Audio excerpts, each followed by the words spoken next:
All right, so I believe this is now session 31 of this session. I think we actually started in August of last year. Does that sound about right, Corn? It's been over a year, I know that. But yep, that sounds about right. So anyway, you guys are currently in this, I guess, abandoned, demolished, vandalized, we're going to call it Temple Deshante, the goddess of agriculture.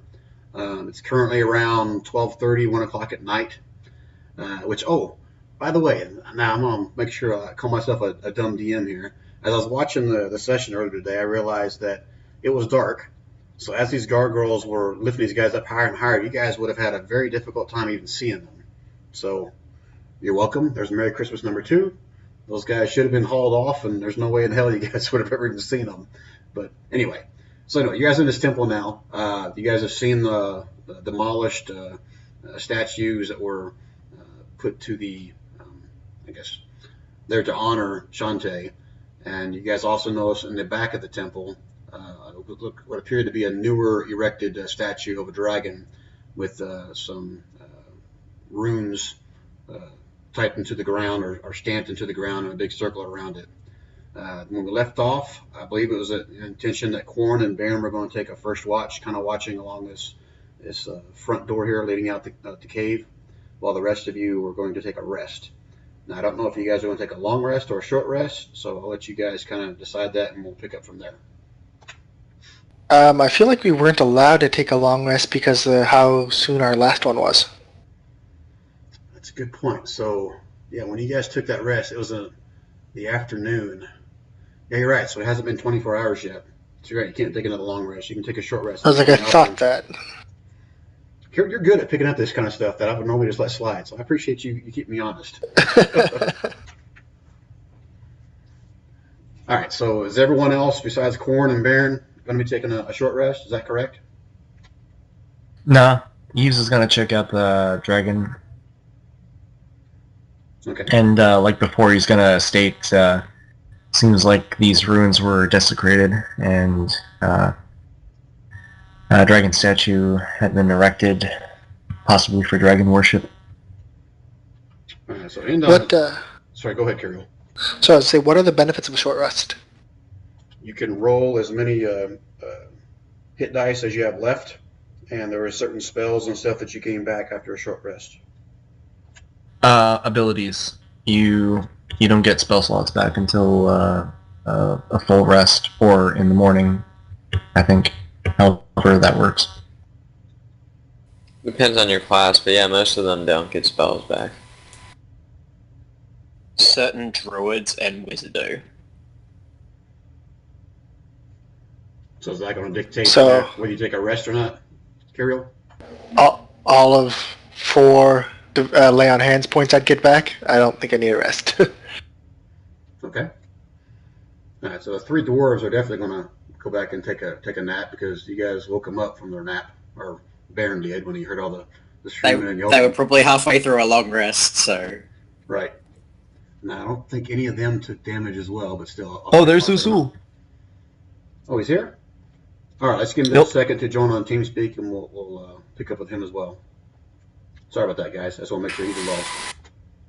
Yeah, no worries at all. It's all good, it's all good. No worries.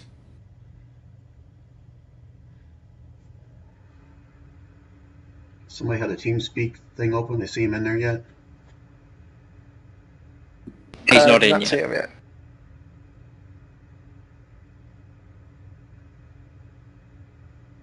Does anybody else see those 2 little green dashes on the screen? I do. Yes. Where? User joined your They're channel. right next to us, Usul, yeah. I think that was part of the net that was drawn. Oh, that was me last time? Well, I'm going to get rid of them unless you guys have them there for a reason, because I shouldn't have. Maybe I copied them over and I copied you guys. Part of my artwork. Oh, sorry. I didn't mean to offend you by getting rid of your artwork. All right, Usul, are you with us now? I am. Can you guys hear me? Yes, we can. All right. All right, so do you need a quick recap of last session, or are you good to go? You know, I think I'm good to go. All right, I'll give you the cliff notes of just where you are right now. So you guys are basically in this old abandoned temple. to Shantae, the goddess of agriculture. You can tell that from the desecrated and/or vandalized statues that are all over the floor. Along the back side is a newer erected statue of some kind of a dragon with a bunch of runes encircling around it. It's currently about 1 o'clock at night. Corin and Baron agreed to kind of take first watch, kind of watching the front cavern up there. I think Kirill and Eves decided they were not going to take any kind of a rest. However, the 3 dwarves and Usul were all going to try to catch a short little nap if they can. I definitely need it. Okay, you guys have not been, I guess, out long enough to take a long rest since you guys took your last one kind of in the middle of the afternoon. So all you can do here is do a short rest, if that's what you want to do. Yes, sir. All right, so just out of character, you guys that are staying awake and kind of snooping around, just know that if you guys are loud or do anything weird, you may wake these guys up and interrupt their short rest as well. Okay? So Usul, go ahead and pick out your little spot where you want to throw your bedroll down or wherever, and we'll kind of play out what these other guys were doing. Does this mean I'm going to have to roll stealth checks to investigate the dragon statue? No, I'm not going to make you roll stealth to be quiet. I'm just saying if, whatever reason, you decide to yell across the thing, hey, Baron, come look at this, or, just talk loud or do anything that's going to whack something, try to break something, whatever makes a loud noise. You can make a risk of waking Usul from his rest and the rest of the guys. All right. All right, so let's do it like this. I want everybody to roll initiative. This is only just so I can kind of go in order with you guys about what you're doing.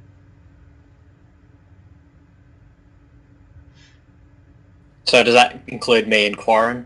Yes, because you guys are Since we're awake. just- in case okay. you guys want to do something, Alright. interact with one of these guys or whatever.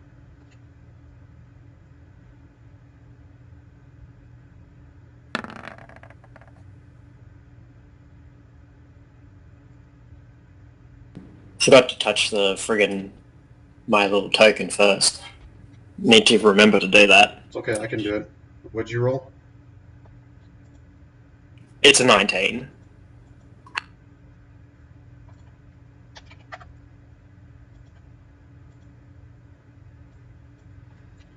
All right, Baron. So if there's anything you want to do other than just kind of stare off into the opening to the temple, we'll move on to Quarren, but it's up to you first. I would like to ask Quarren where they're coming from. So that's what I'll say to him. I'll say directly to him. So where are you guys coming from? Why are you heading to Kukuma? Well, Come on, dwarf. we're You're originally from Goofball. Helgaba, so we've come a long way. But we came from GS from and then came here. So, and we're traveling to meet up with this druid named Jodel, who's kind of working with us to stop these centaur attacks that have been going on, and we found these other like lizard-type creatures that have also been involved somehow.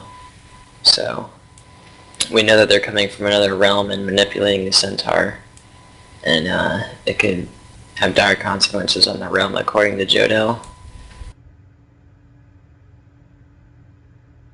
And how do you know to trust this druid?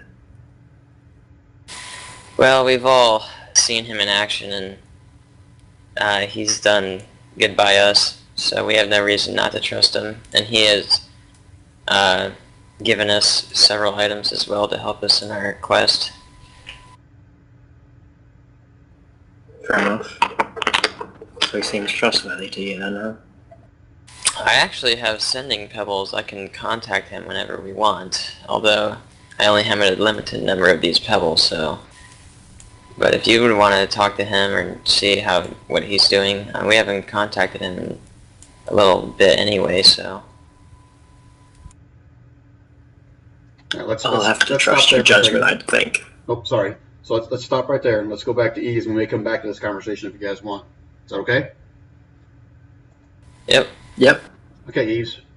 What were you wanting to do here? I think now's not the right time to use those pebbles, Corn. Well, yeah, I should probably at least wait for everyone to be awake so they can hear what he has to say. And then I believe this is not the place as well. I mean, who knows what kind of other surprises be in store for us. At least we need to find a safe place, a safer location. I agree with you there, sir. In any case, I'm really curious about this dragon statue here. I would appreciate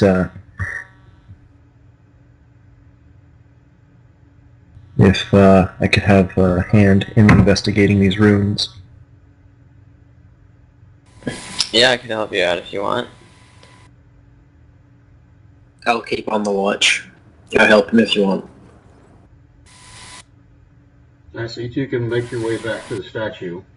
And, Lucille, you're still taking your nap at this point, right? So I'm not going to include you in this little descending order here unless there's something weird you want to do before you go to sleep. Nope, I'm good with just trying to recover. Okay. You remember how short rest works, right? You can roll up to however many hit dice you have left. And there's certain spells I think you get back as a druid, correct? That is correct, and I get my beast forms back. I was just looking up the hit dice because I wasn't sure which of those I get back. Alright, just don't take them back yet, because it's got to be a minimum of an hour, and I'll let you know when that passes. You can replenish all that stuff, but you can get ready for it. Okay, understood.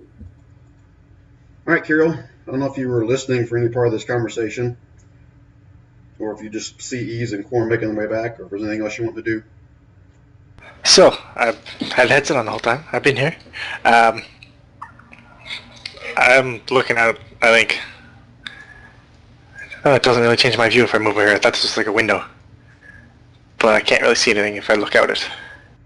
Oh, really? You can't see the statue? No, I can't. Like, I got the tiny little... No, even if I go out here, it's... Oh, that's my fault. The- Looks like I put a door there on accident. If you want me to go through there, I'll push you on through. Yeah, I thought it was a window. I just wanted to look outside. Just kind of like investigate the perimeter, if that makes sense. There you go. How's that? Nah, still can't see nothing. Do you not have dark vision anymore? It was for 24 hours from Teague, wasn't it? Is it 24 So I hours? should still have it. Let me check. Make sure I didn't take it away from you. Oh, yep, I took it away from you. I'm so funny. Like that. Probably from everybody when you moved us over to this map. Yeah, probably maybe. so. How's that? Can you see now? That's better. Let me check Ease. Yep, same thing on him. What? I took away your... You don't your have dark vision. I took away your dark vision that Tika gave you when I copied you guys over somehow. But it has like a limited amount of time, doesn't it? 24 hours, if that was it. It's actually 8. Oh, it's 8 hours? Well, you're still good. With 8 hours, you're still fine. Thought it was 1 day, but yeah, it was still. It was only just he only gave it to us before we fought the Basilisk, so. Alright. Alright, anything else you want to do, Kirill? So yeah, I was coming over here, and this was the big dragon statue you were talking about, the new one. Right. So, guess I want to roll to examine the statues, see if I pick up anything on it. Okay, I need to know what exactly it is you're studying or trying to figure out. And that will help me determine what DC is. The kind of dragon, and if it's like got a name on it or something. Like if there's like a plaque or some sort of identification, you know what I'm talking like? Yep. Like a statue normally might have. I think we're all trying to identify the statue at this point. You guys all came over. Okay, and that's Yeah. fine. So here's what I do. Are any of you guys proficient in, let's see, trying to identify the dragon? So history or lore? Nope. Nobody's proficient in it? Nope. History? Nope. What about investigation? I am. Okay, so if you guys want to assist Eves on that, I'll let Eves roll his at advantage. Wow. Alright, well, we got a 12. Alright, so you're trying to figure out if you recognize this dragon or what kind of dragon it is what I heard, correct? Yep.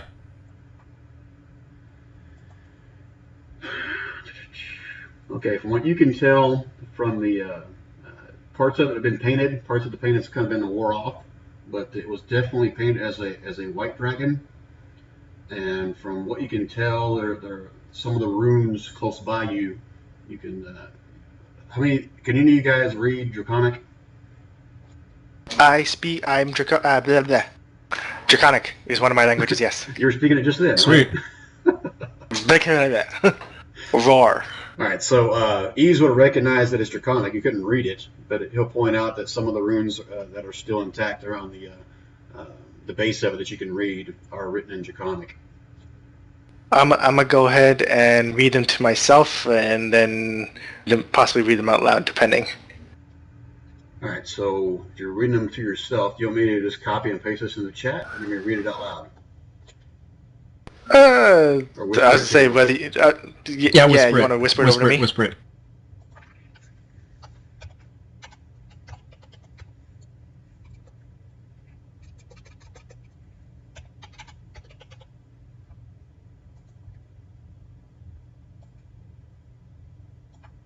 Oh, that's interesting. The human paladin can read Draconic. Well, we don't even know you can read it yet.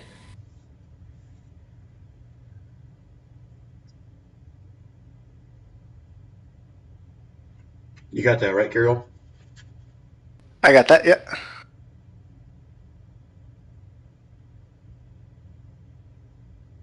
Are you trying to make out... Give me 1 sec. Are you trying to make out these runes, Kirill? If you want to know, I can tell you that these are Draconic runes.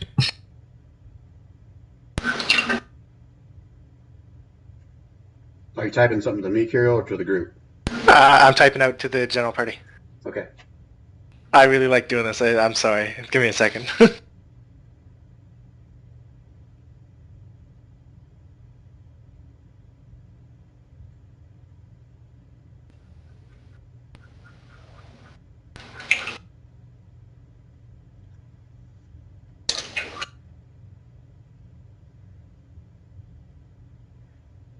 As you guys are studying the runes and kind of looking at Kirill, looking at him kind of strange, you can kind of hear the words starting to kind of snore and somewhat like a rhythmic melody a little bit.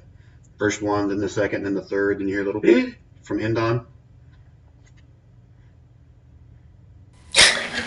Oh god. The one time I wish we had a wizard.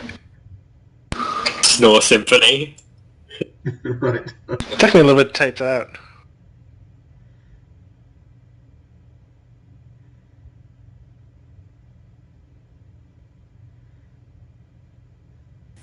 I've never heard that name before, I don't think. Stoma. Well, if it's a white dragon, it'd be pretty damn hilarious if it was that one white dragon that we downed. Granted, it was a young white dragon. Just out of character, you guys will know that you're not speaking as too loud, obviously, because you're not trying to wake up the other guys. So, Baron, you won't be able to hear what they're saying from that far away. I was to say, yeah, I'm only talking to these two because look, see, he's. I like it. I like it. What's the Baron got in his pipe? Just regular tobacco. He's not getting high or anything. Wacky tobacco. You know what would be really bad if this dragon was the mother of that young dragon that we killed, and then it wants revenge for its babies in turn. You're saying that out loud, Corn? Yeah, I'm saying that to the two of you guys. Well, actually, that would be pretty hilarious. Think of it. Think of it like this. We now have possibly angered some divine creature. I find no hilarity in that, my friend. Only dread. Well, if this mama dragon is anything like the younger white dragon that we fought,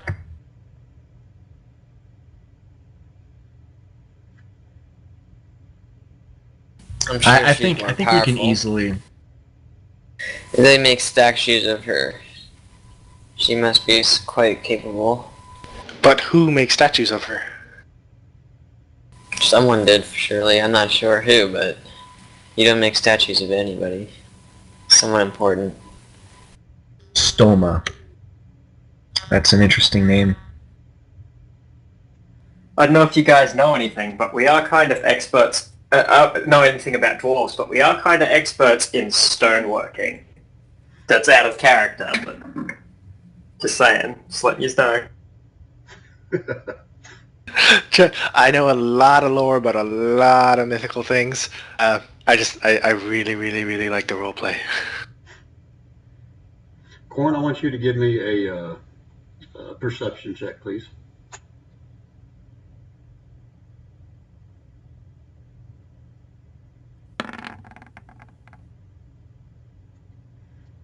Okay, you seem to hear, almost feel some kind of a slight buzzing sound.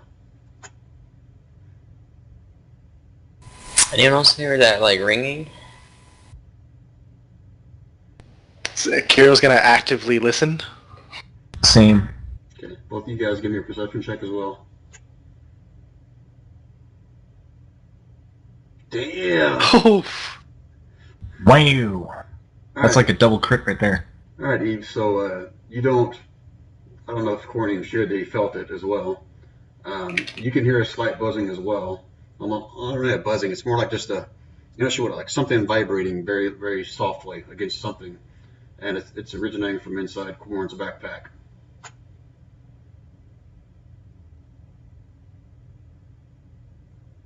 I immediately open Corn's backpack and I say, "It's coming from here." What is it? I don't know. What is it? Well, you just heard it. You don't know exactly what it is. You gonna like jump out of his backpack? What are you gonna do here? I'll take my backpack off and just dump it on the ground, basically. I'll be careful with the potions, though, because I don't want to break those.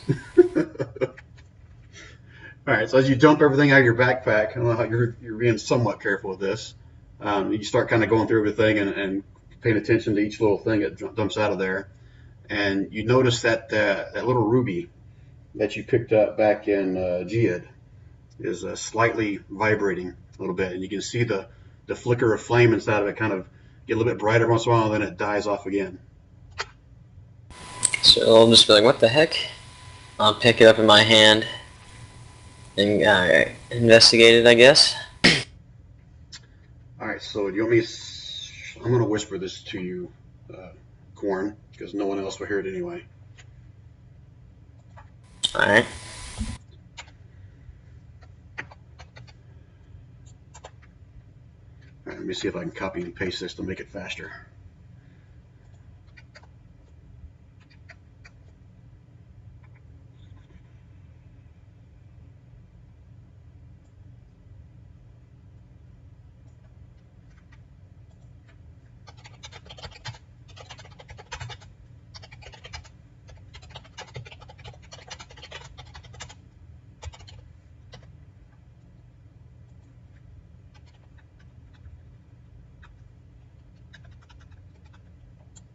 Yeah. I basically just gazed into the universe.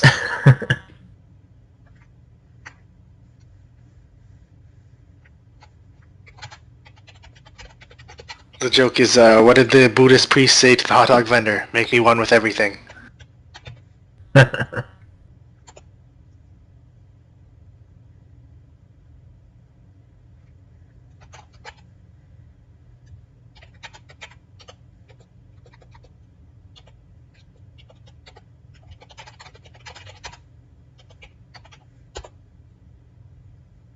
I guess it would help if I actually whispered that last section, huh?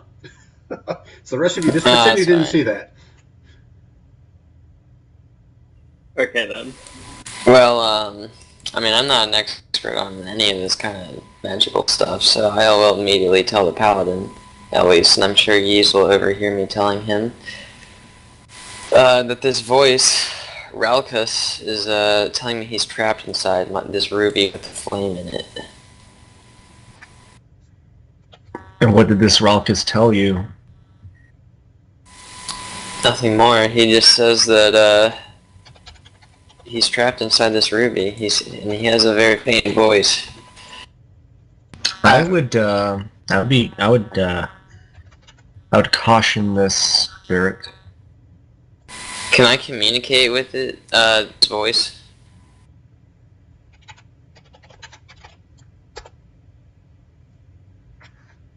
Brian?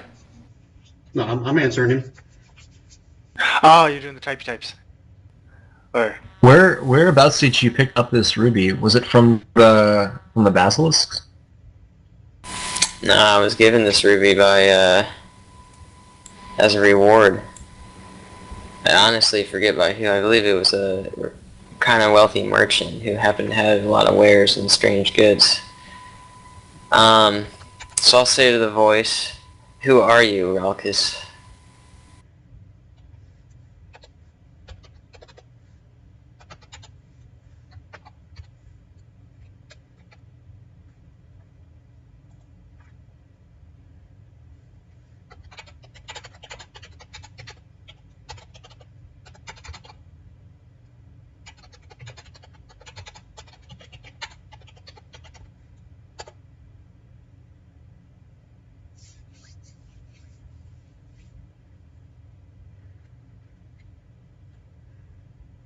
I'm about to copy and paste a big section here, Corn. I'm going to do it a little bit at a time, so just bear with me for a second. Okay. Well, now I definitely wish we had a wizard with us. Or, wait a minute. Can't paladins detect good and evil? Paladins... you're saying that out loud?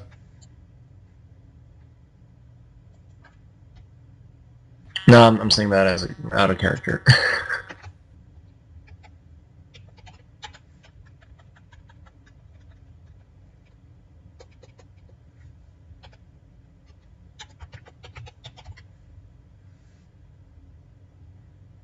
What the hell? Why isn't that letting me get sent to Corn? Son of a bitch. Hold on. Try like /W and then name. No, my issue was I put the text in first and then try to go back and whisper it. It wouldn't work that way. Ah, okay.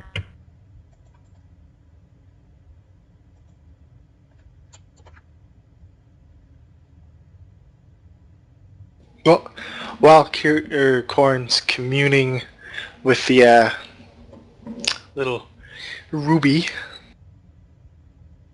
Kiriel's just gonna see if there's any more stuff around the statue, what with the draconic runes and whatnot, and then he's gonna see what exactly this is over here. Corn, anytime, if you plan on just sharing all this with everybody, let me know and I'll just post it. Yeah, I basically would be sharing this at least with the Paladin and Yves. So I'd be like, alright, this Rackless is telling me that he was once a mighty dragon and that his soul apparently is trapped inside of here. Or his spirit. And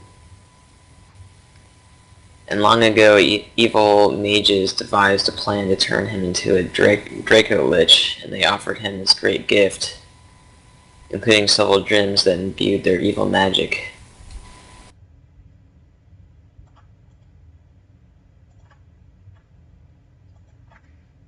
Next session is going to be big, guys, so I'll let you read through that first before I paste any more.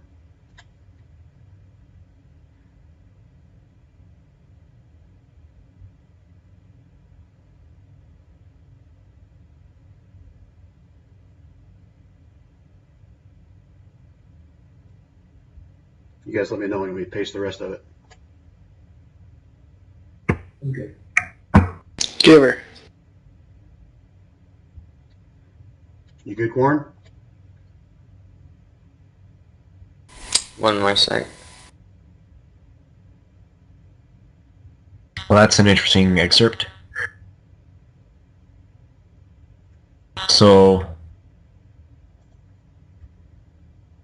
Ralkus is a trapped dragon spirit who was A gold dragon. a gold dragon.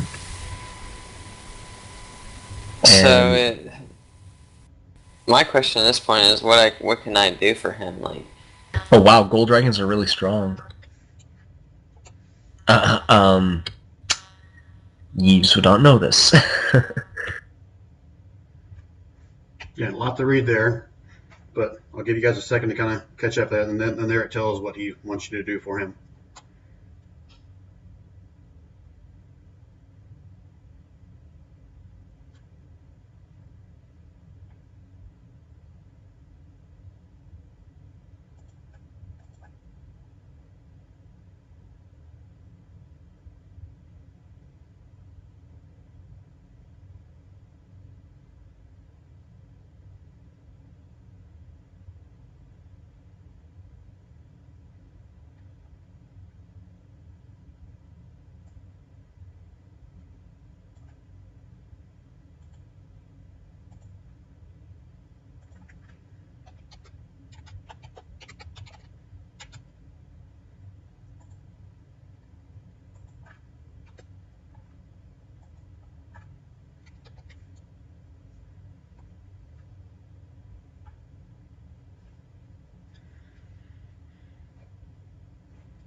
That last part, Corn, you won't necessarily know that yet, but he would share that with you. okay.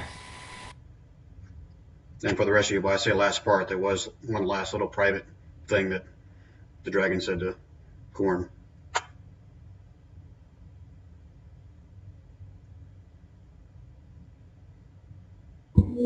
I got better just. All right, so that should be a hint there, Corn. Yeah, I mean, I'm gonna immediately tell these guys that essentially this dragon has told me that whenever it's able to speak to me and it starts glowing and vibrating like this, that means that an adult or ancient dragon is within 10 miles of our location. What was that? Basically, there's an adult dragon or ancient dragon within 10 miles of us. That's not far. Which means we should go wake everyone up and get the hell out of here. Okay. So I'll come in here and immediately start stirring everybody. Get up, we gotta get out. The dwarves will kind of rustle around their bedrolls a little bit and look at you, got a real pissed off look in their eye, like they're being woken up a second time for the night. Says, what the hell for? Woke up the first time to help you guys. Quiet, everyone now's quiet. not the A time. dragon's coming. We need to escape right now. Yes, we'll explain everything once we get to a location far away from here. But we need to move now. The dwarves are all kind of grudging. It says, dragon? I haven't seen a dragon in these parts in years, except for that stupid statue you got back there. They got you all spooked. I'm in no time to argue. I'm leaving with or without you. You can die or you can come with me. They'll start grumbling, get up, kind of hesitantly. It says, Baron, do you hear all this crap they're talking about? They're all scared of a dragon and this little temple in here. Where would a dragon come from? I don't know, but it's within 10 miles of us. We need to get out of here. I'll know when it's 10 miles away or Yes. And how will you know? The specifics are too long to tell right now. This but gem will stop glowing it. yes, basically this gem will stop. Adusul, so you basically got your short rest interrupted, so no benefits for you at this point. Understood. All right, so these dwarves will kind of grudgingly get up and says, all right, damn it, they get dressed and get all their stuff together, and they'll start kind of walking out towards the front as well, if you guys are all wanting to go that way. Everyone in agreement that you guys are heading out, or what's going on? Yeah, guess we're so. getting the hell out of here. Okay, I'll let you Well, go ahead. what's with the deal with these stairs right here? stairs. Are they going up or down? They go down, and they go down to basically a caved-in section. Can't even pass Okay. through there. Okay. All right, before you guys move too far, all I want you to do is Hold move on. yourself in some kind of a marching order of how you guys are going to head out, and then I'll move you guys to another map. Give me 1 second. Hughes is just gonna be in the back, and he's gonna be in. He's gonna try to conceal himself when he travels with the party. Conceal himself like stealth, you mean? Yeah, like for example, if there are wood, like if there's a woodland area, forestry, he'll just hang in the back and just be out of sight in between the trees, or if there's like a rocky, obviously if it's going to be like a flat plains, then he's just going to like take in the back. But if there's anything with a lot of bushes or hills or rocks or cliffs, I get it. You're going to keep back, but you're going to try to, if you can, be in a Stay safe outside. spot if you can. Okay, so I'll explain to you Yeah. as we move to the map if there's Hold on. anything like that. Please. Yes? Smash the statue. Smash the statue. Sorry, is that what you typed in over there? Oh, yeah. I see Yeah. that. Oh, you remember my personality traits? Yeah, I remember that. Okay, all right. So if you match that up to what the statue says, I think we should have asked What the hell's his name? Raucous. Ralkus. I think we should have asked Ralkus if Stoma was a good dragon or a bad dragon. All right, so you're going to do that before or after Kirill smashes the statue? After. Yeah, we're doing it after because you said it. All right, Kirill, I'm not going to have you roll for this, so I'm assuming you're going to try to smash it right in his head. So your warhammer comes down, you take a good chunk of its jaw off, maybe one of its ears and horns. So its face is left only partially there at that point. But if you're looking for some kind of reaction, you don't really see it. Nope, I just want to smash the head off the statue. So I'll... You're going to keep bashing it? All right, so the rest of you guys hear this loud smashing and cracking in the back, and if you do look back, it would be obvious to see Kirill kind of going freaking nuts and wailing on this statue's head and busting it off to the point where there's nothing but a stub or a neck left where the dragon head used to be. Well, then Jeez. I'll ask. Save that righteousness for the bad guys. I'll ask Rolko after this. Was Stoma a good dragon or a bad dragon? You going to share this with the group? If so, I'll say it out loud. Yeah, Okay. I'll be asking out loud and then I'll share. So. He'll share with you that basically Stoma is a white dragon. So that should answer your question right there. Evil to the core. Alright. Everyone high five Kirill when he comes back, but let's get the hell out of here. Okay. All right, so the rest of you are waiting for Kirill to kind of finish smashing it. Is that correct? Yeah, Sure, we're just why like, come not? on, dude. I'm gonna go ahead and cast heal spell on myself as well. Okay. One thing that bothers me is who could have possibly erected that statue. Anyone that worships a white dragon is not exactly... I can take a look at it and see if I recognize the craftsmanship if you want me to. We need to hurry up, but if you want to. If you can... If it won't take you forever, then sure. It'll take me but a minute. So what is it you're trying to do then?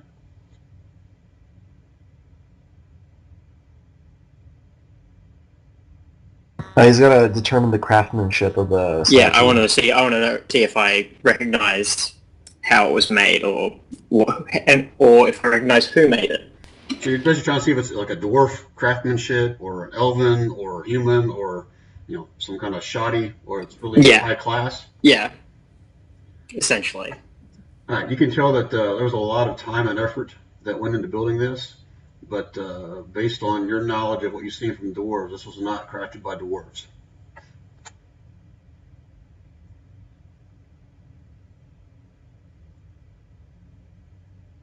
A lot more that lives around here than dwarves, so it could be a lot of things.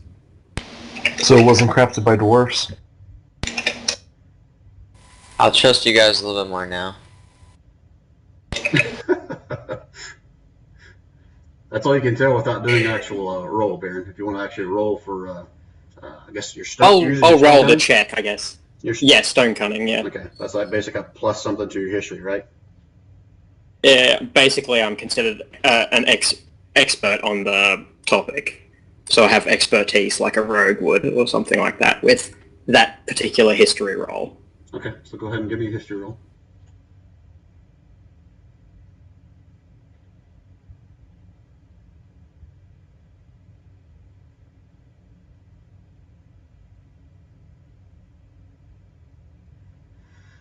Alright, so with a 14... So that plus 6 it is, because I'd have no modifier for... So if we add expertise, since my proficiency is plus 3... Okay, so you got basically a 20 on that. Be a 20. Alright, so as you dig into it deeper and start looking at some of the known flaws of other races in here, you're pretty positive that this thing was made by human hands. Was there something else in particular you're looking for, other than what kind of nope, race? That's all I wanted to know. I wanted to know what race made it, that's all I need to know. Okay, you want to stay there looking at it some more, or are you going to rejoin the party? Yeah, I'm just looking for a marching order for you guys. I said I'd take only a minute, so I'm coming back. Okay. Go and put yourself in whatever. Okay, there you go. It's going to be out in front with Endon. Endon's already agreed to you guys that he'll finish leading or guiding you guys towards Guacabar, assuming that's where you guys want to go. Is that correct, Corn? Yeah, I mean, at this point, I'm just trying to get somewhere he knows is safe. Alright, so... let me grab you guys. Indon, how many times have you passed through these mountains? Endon's going to tell you he's only passed by these mountains once. He's going mostly by the map that he secured. Oh yeah, I'll tell the party that the statue was made by humans, as far as I can tell. Great. So you got some possibly cultists, dragon cultists. All right, so again, it's currently around, like I said, like 2 o'clock at night, so it's pitch black outside. Those of you that have dark vision, you probably got it for another 4 hours, you're guessing at this point. I'll rule that Tegan's here, but I don't know how many spell slots he had left. So he can cast that again at the end of 4 hours if you guys want that. But before that happens, I need Endon, Baron, and Corn to give me another dex save.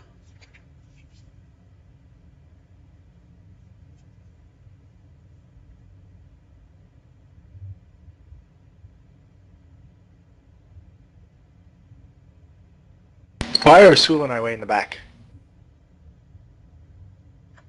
That's where he placed himself. So I just kind of grabbed all you guys and moved you. Oh, I just moved up to heal him. I didn't realize he was doing the move. Whatever. Oh yeah, I guess it would help if I actually rolled for Endon instead of waiting for you guys to do it.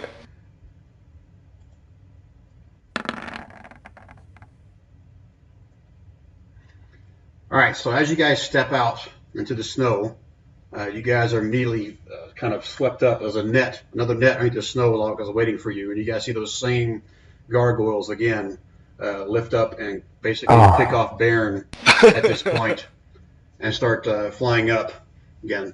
God damn it. So they're 60 feet in the air. Let me add some gargoyles. I'm not going to draw a net at this point. I'm just going to kind of theory of the mind that one a little bit. So Baron's going to be roughly 60 feet in the air above you guys. And I probably do need to move to a different thing. But, okay. Well, shit. Also, I forgot about this. The 3 dwarves. Yeah, just the 3 dwarves. Let me see how big this is. Hold on a second. So as that comes up, you guys also start hearing pounding on the side of the mountain. You're not sure what it is. Large boulders or something. Almost like an earthquake at this point. And the whole entrance to this cave starts caving in. So that is everybody except for Usul and Eves that's in that cavern needs to roll me a dex save. Oh man, this is bad. Oh man. Not you, Corin. You're outside. Oh, okay, good. Who's in? All three of us in here? I'm saying it's basically Kirill and the 3 dwarves. Usul missed it because when I dropped this in here. I'm gonna say Usul just barely missed it. Give me 1 sec. Actually, Usul, go ahead and roll. Oh, no. Roll that advantage. I was gonna say, plus everybody's within range of me is getting +4 to their saves. Okay. Which I think Oh. includes the dwarves. Which I can't see the dwarves anymore because they are totally under there. So it's a dex save? Correct.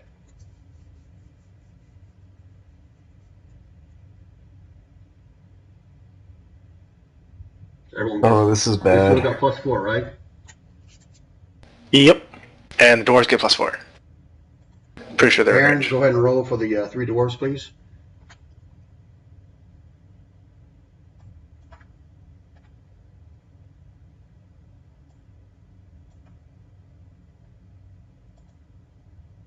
Oof. I don't know. All right. I don't know if. 11, 16, 16, 17, 11. All right, so anyone that didn't get a 12 or higher is going to take this damage. Usul and one of the dwarves. Well, they get +4, don't they? That puts them at 11. They get the 2 sevens. I had advantage as well, so I'm at 24. All right, so who failed then? I know Endon. Well, Endon didn't roll. He was outside. So 7 plus 4 is what you gave him. Is that correct? Yep, +4. They get my charisma. Okay, so only one of the dwarves failed. And you said Usul, you get advantage on dex saves? No, you said I had you had me roll a dex Yeah, you save said he at was slightly out of the way, right, yeah. 'Cause so he's doing only advantage. partially in there, so okay. So you only take half damage, Usul. Anyone who failed took the full 28, so one of those dwarves took 28 and moved his boulders all the way so I can see it. And the people who passed took half? Correct. If you pass, Wow. you take half damage? Correct. Now, if you guys, let's go and re-roll initiative. Unless you're a rogue. Yeah, re-roll initiative. I think I need to clear it first. Hold on.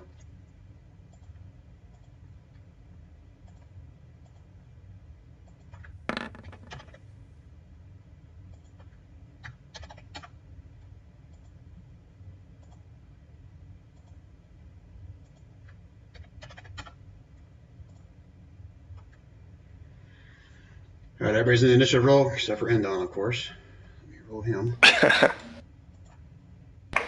Baron. Yeah. You didn't click messed that he's up 12. again. Yeah, I you didn't didn't click click my his token. friggin'. I got a 12. Yeah, I always forget. Oh, it's in there. Hold on.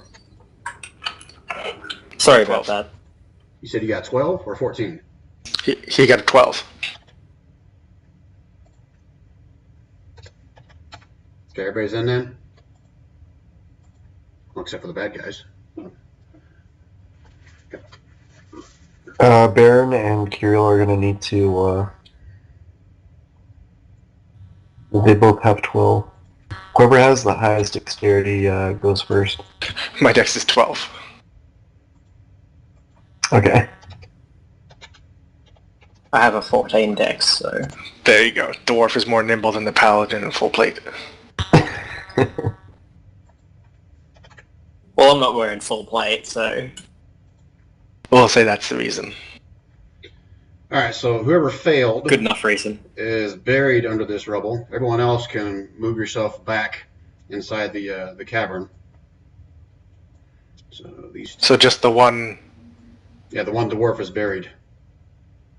Everyone else that didn't fail basically can move themselves back out of that rubble. Can we go forward instead, or...? From where you were, no, and I'm gonna roll the dwarves fell back as well. Alrighty. All right, so quick little recap of what's happened there. So Baron has been picked up into a net. He's about 60 feet up. And again, you guys can see about 6 gargoyles at the top of the net carrying that, a couple more on the outside. are starting to come in towards him. Khorne and Indon, you can see further up the hill from all the commotion up there, you see several ice trolls that are basically pounding on the side of the cavern that caused the cavern to cave in at the entrance there. So let me drop these guys in and we'll start with initiative here.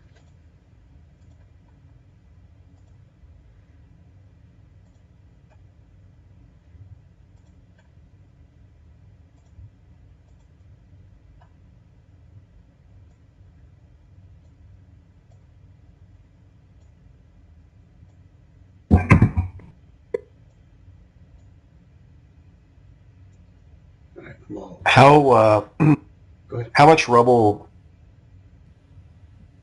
Like, did it completely block off the entrance, or could we climb over that it? cavern is completely blocked off at this point. Wow.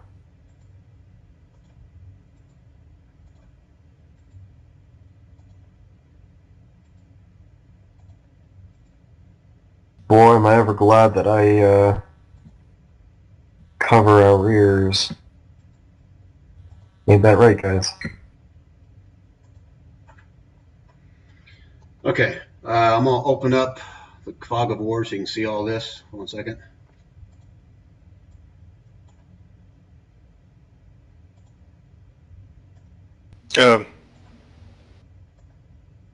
Everything got black. Can't see anything. I'm blind. It went the wrong way. How about now? I see less than I did before, but No shit. yeah, I can't see. I can't see past here. Holy shit, I just revealed it. God dang it. I hate this freaking dynamic lighting. Pisses me off sometimes. I can't see anything up past there. So Hold on.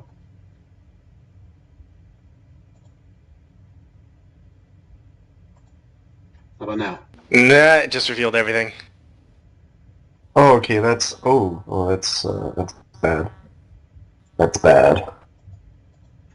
All right, so Khorne, you and Indon will see these trolls up here. They're basically pounding on the side of the mountain that caused the cave-in. And you guys will also see Baron basically flying away. He's about 60 feet in the air from you guys. And 60 feet is the limit of your dark vision. All right, so Indon sees this, and he's just shit his pants.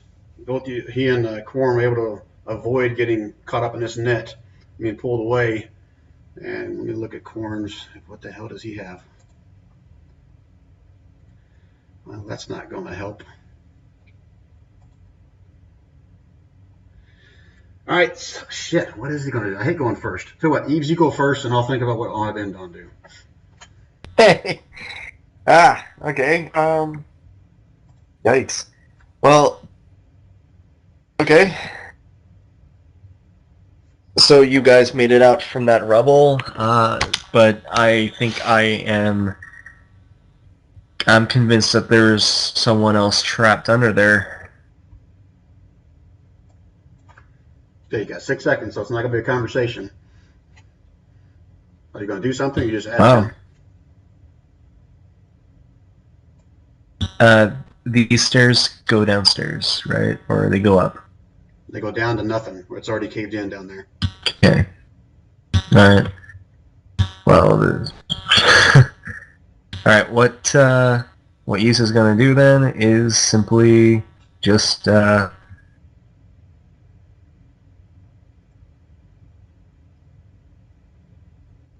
just gonna... No, you keep thinking He's gonna about go back. You keep thinking about it. Indon knows what he's going to do.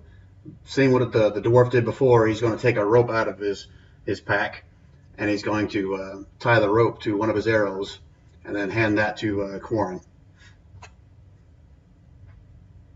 Alright, so he's moved back. Oh shit, the bad guys. Now, how about that? They're going to fly another 60 feet away, so now they're 120 feet from you, Khorne. So any shot you do is going to be at disadvantage. These trolls are going to keep pounding on the side of the cliff, getting more boulders come down here. They're not even seem to be concerned about you. And so we don't have to worry about being attacked just yet. But 3 of these guys are going to run up there like before and smash Baron in the head with a boulder in their hand.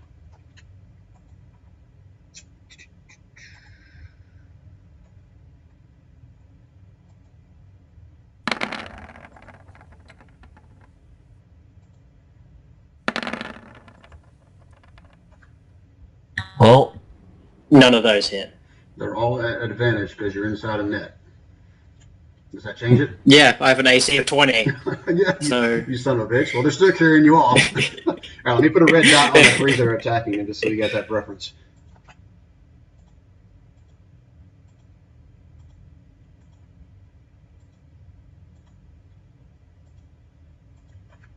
Okay, so the three of the red dots, those are the ones that are right now about, well, 120 feet off the ground.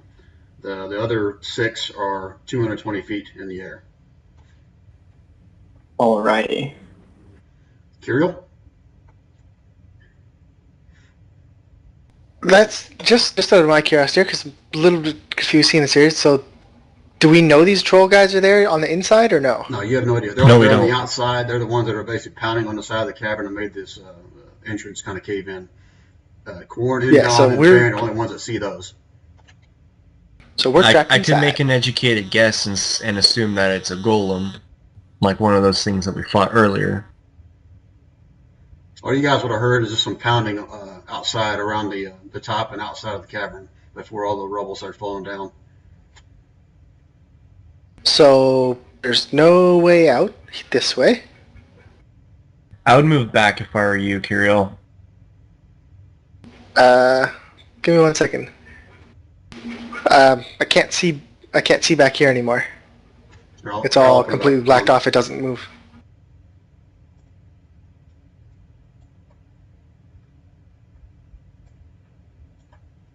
There you go. How's that? None of those are exits, though, are they? You guys haven't noticed or found any exits that I know of. Oh, this is the way we came in? Yes, that's the way you came in, where the rubble is. Okay. I thought we came in from the side for some reason. Okay, no, okay. And you said it's completely blocked off, like no chance of moving the rubble? Well, you can start kind of digging your way out of there, but what you can tell, just without even a wisdom check, it's going to take you a while to dig out of there. Yeah, it looks like that's what I mean. It looks like it's completely filled in, not like, oh, you can see cracks of light and stuff, though. Correct. It's completely filled in. Alright, so, measure... Have we checked out those steps at all? Yeah, you guys check out the steps when you first came in. The steps go down, but they're blocked just like these ones you've got here now. Wait, doesn't someone have dimensional... What's it called? That was Trick B. It also has to be somewhere he can see. All right, Kirill, what you going to do? I'm gonna... It has to be somewhere Sprint. he knows exists. He can just say like 100 feet that way. Yeah. And Well, yeah, I'm gonna sprint over this looks like that way. Okay, go move yourself. Do you have an idea? Just as I run past everybody, I guess I'll be like, come on, we've got to find another way out of here. Okay, from that vantage point, all you see is a caved-in wall. You're not sure if there's a hallway or if it was just a wall that's collapsed, but you don't see any way out from that spot. Okay, All right, Baron, that's my move. you're being lifted up Is this further the in here. same net that they used before? I don't know if you would know that. I mean, Basically, I want to know if I can tell if there are any holes in it. Okay, if you're going to like do an investigation, that will be your action, Okay. or perception, investigation, whichever one's higher for you. I'll use one of those if that's what you want to do. But that'll be your action. All right, you start looking around for familiar holes from like the last net, and this appears to be a different net. You see a few small tears and stuff in it, but nothing big enough that you can fit through. I would like to. Can I move to the closest tear? Like, do I have enough distance to be able to move to closest tear? Yeah, you'll find one within, right next to you. Okay.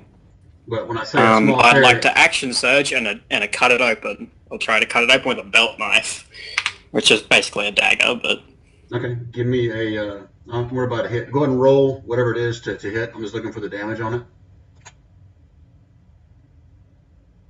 Unless, of course, you get a 1. Then you drop your dagger. Well, Kira's not there to catch it this time. Yeah, I don't want that anymore. So if you got like a belt knife, just The roll first that two were dagger bad or enough. something like that if you got it.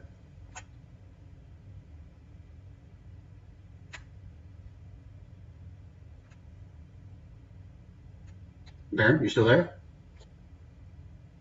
Yeah, I am. Just the function for the dagger's not working for some reason. Oh yeah, that happened to me. Okay, there you go. Damn, look at you.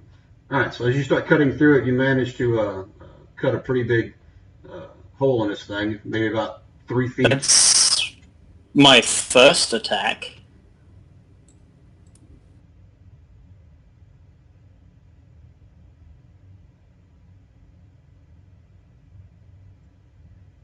Okay, that one too. So you're able to rip a pretty good size in the side of this dagger. Now you've got a hole big enough that you could probably... Can I just fall through? I want to fall. Yeah, that's fine. I'll let you, because you got movement left. So yeah, go ahead. I'll allow that. Alrighty. I fall out of the net. All right, so I said they were 120 feet up. So that's 120 feet. And that's 1d... Oh god. That's 1d6, I think, per 10 feet, right? Yes, it is. That's 12 d6s. Who's coming up next? Tell you what, I'll say that's going to happen on your next action to see if someone wants to try to do something else as you're falling. Since I did the same thing for Usul. All right, so you fall out and you're starting to fall. Alrighty. I had the bad guys in there twice. I don't need them in there twice. That was Indon, by the way. Yeah, right. All right, Corn, you see Baron being taken off, and you see a flash. Right, actually, they're 120 feet up. You don't see squat, so you don't know what's going on. But Indon handed you an arrow with a rope on it. Well, I don't even know that he's fallen yet, probably, so I'll try and just haphazardly, like, shoot this up there for him to get. Yeah, you're just shooting in the general direction, right? So it's going to be a disadvantage, obviously.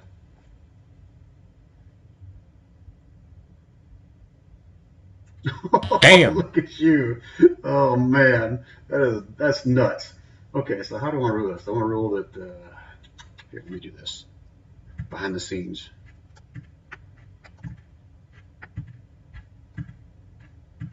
Now, out of all those targets... All right, so you shoot the arrow into the blackness. You don't really know what you're shooting at, just in the general direction. And you think it hit something. All you know is that the rope went up. It went up, and then it stopped moving. So the rope is now kind of moving away from you, from the ground, from where it was. Alright, well, I'll be like, Indon, get ready to pull this thing. All right, so you grab a hold of the rope, and then Indon will be able to grab it on his next turn as well. Correct? Yep. All right, Usul, anything you can do while you're trapped in there? You're just going to follow Carrier? How much time do I have to talk to the dwarves? 6 seconds is the normal turn. Okay. I'm going to ask the dwarves if I get some assistance, can they direct them to assist with moving all that rubble out? They'll look back and forth at each other and at you again and says, so sure we can move it. It's just going to take us a while. But there's never been a stone that a dwarf can't get through. Okay, if I conjure up some apes, would they be helpful? If you conjure up some aid? Apes. No, apes. Like grape ape? Grape ape, yeah. They kind of look at you confusedly and says, I don't know, we don't normally use apes. Well, this is more than 6 seconds. So it's up to you if you want to use it or not. You don't have time to get another answer. I'll wait then. Okay.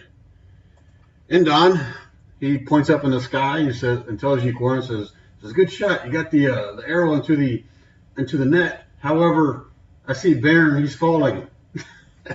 And Indon sprints like a bat out of hell and doesn't even look at your rope. But he was 120. Does he have his arms up? He's just running at this point. And he can't quite, well, you don't know that. You just see him kind of dart off into the dark right at the edge of your vision there, Corn. And he kind of leaves the rope, disregards what you asked him to do. Eves, what do you want to do here?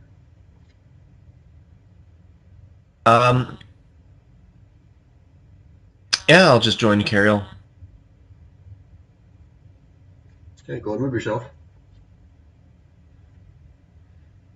And you sprinted, I'm assuming. Yeah. Yeah. What's your plan there, Kirill? Looking for... Well, I'd already screamed out to... or shouted out to everybody to look for an exit, right? Look for another exit? Right. Maybe we can use some of those doors. They might have some equipment. Alright, that's 6 seconds. Alright, back guys up again. Baron and the guys, they travel another... Well, actually, Baron doesn't.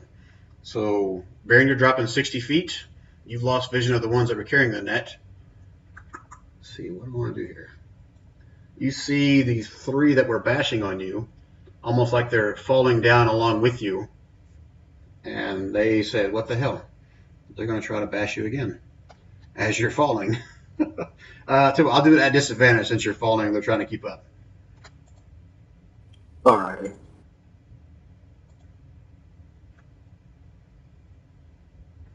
I'm assuming only one of those hits, correct? Correct. All right, so it's only 11 points of damage.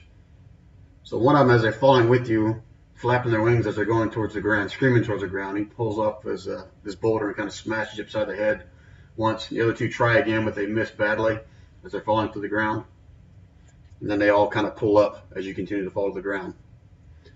Quarren, let's see, he falls 60 feet. They were 120 feet. Okay, I'll rule that both Quarren, that you can see 3 of them at the edge of your eyesight, kind of screaming down towards the ground, and then pull up at the last second. Kirill? Oh, hold on a minute. All right, Sorry, so... hold on. I forgot about the trolls here. All right, so the trolls stop bashing on the cavern wall, and they start climbing up. Whoops, not the rock. Damn, why can't I grab the freaking troll? They start climbing their way up the cavern wall.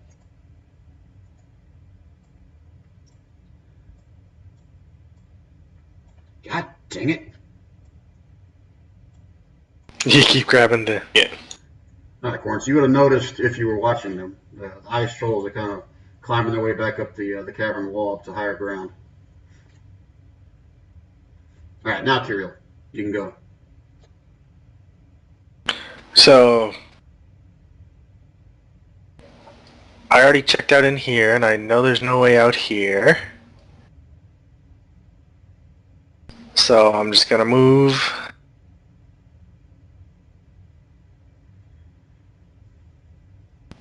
and try and get out this way.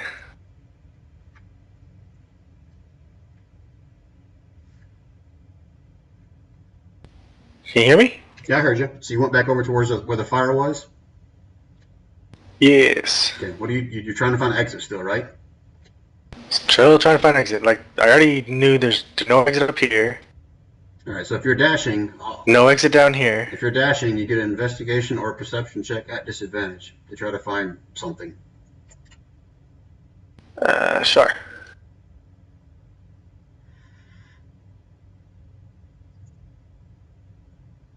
It's a 9. You can't see anything here except for the cold, I guess, kind of, the fire kind of died out there a little bit when you guys kicked it before you headed out. But no signs of an exit. Okay. Baron, you're falling to the ground, so any last thing you want to do before you roll to see you go splat? Brace for impact? There's no advantage to that. Tuck and roll. Yep, I'm going to roll 12 d6s, right? Alrighty.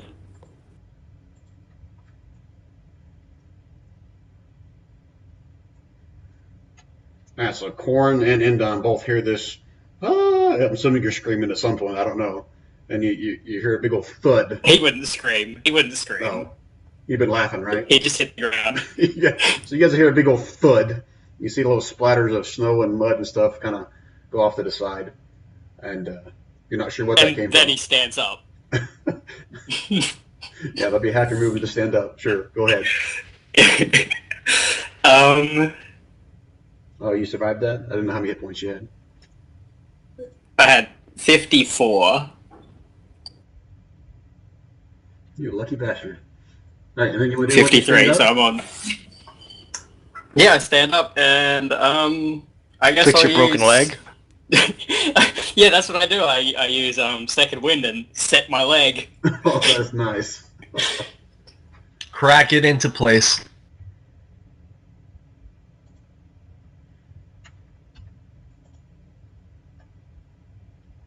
One second, guys.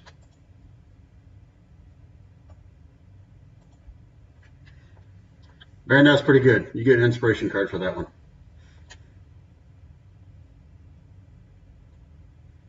All right, so that's your second wind. Yeah, that's it. Okay, anything else? Is that your turn? Nope, I'm done. All right, Corn. Again, the only ones you see at this point are the three that are got red dots on them. They're probably about 20 feet in the air, kind of above Baron at this point. Let me go move the other ones out of the way. Alright, well, I'll move 30 feet closer just to try and help out Baron as best I can, and then I'll fire some arrows at the closest one. Yeah, they're roughly about 100 feet, so that's fine. Oh, both of those hit. Both at the same one, I'm assuming, right? Yep.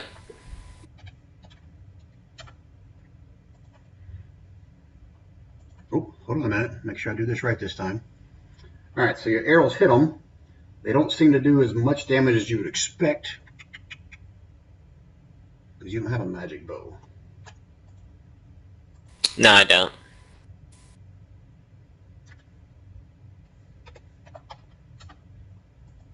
All right, but both arrows do hit.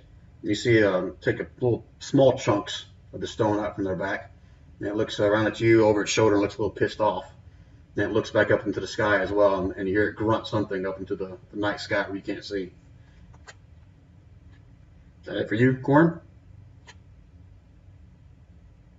Yeah. Usul? Grape Ape? Alright, I'm gonna yell at the two dwarves and go, I thought dwarves could move stone. And I'm gonna come up and start trying to move, make a place that we can get out. Oh, you're right. That's my fault. These two guys would have been up here. I had to do that on Baron's turn. Yeah, so before you did that... Oh yeah, they would have been doing that for the past 2 turns, trying to dig out their friend. Right, exactly.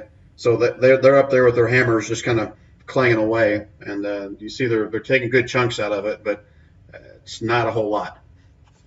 You give me a wisdom check, so you might be able to calculate how long it's going to take them to get out.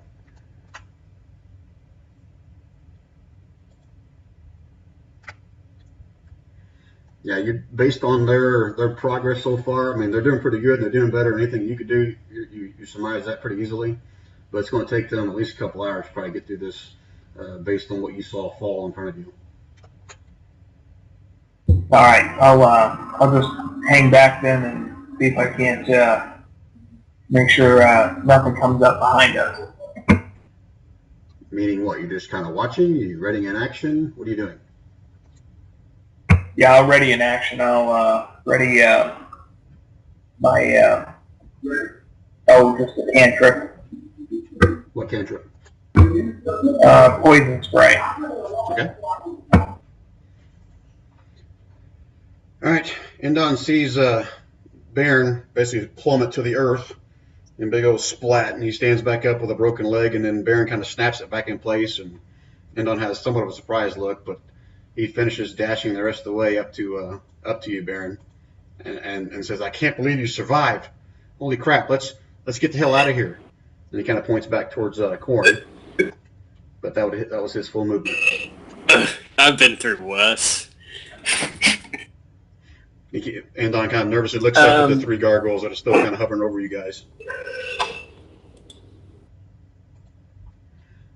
But we should probably retreat. Yeah, Andon agrees. He's pointing back towards Corn. All right, Eves, what are you going to do here?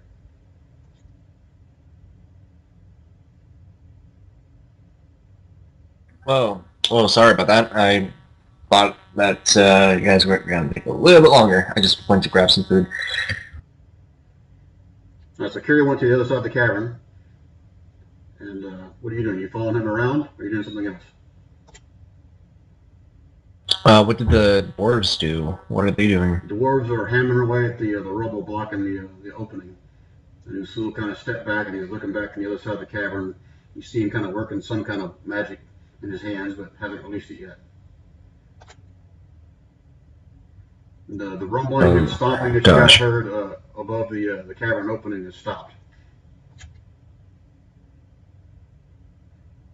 Yves will just he'll take out a crowbar, and he is going to join with the dwarves. Okay. He's gonna help them out, I guess. Okay, go move yourself up next to the other dwarf there. In the hallway. There you go. Alright, so I'm gonna rule that's the maximum number of people that can be in there digging at any one time. Okay, anything else, Yves?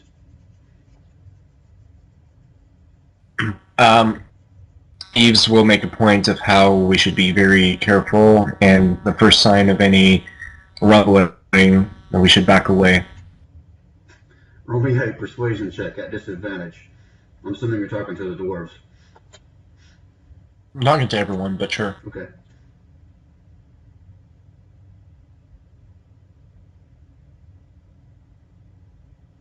Persuasion.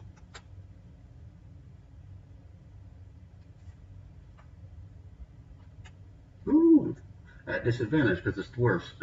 That sucks. The dwarves kind of look back at you a little bit. And he looks at the one dwarf the other way. Can you imagine that? A human telling us how to dig through stone. And they both kind of had a loud laugh at that as they keep on pounding away at the rocks. Hey, Joe hides. All right, so bad guys are up. All right, so as Quarren's pointing back towards, I'm not Quarren, as Indon's pointing back towards Quarren, and kind of grabbing Baron by the arm and saying we need to head that way. These three that are close by, they all take a step back, or flight back, I guess so, because they're about 20 feet above you. And then Baron and Indon will see a large net screaming towards them across the ground with the other gargoyles closing in on them. Make me another deck save, Indon and Baron.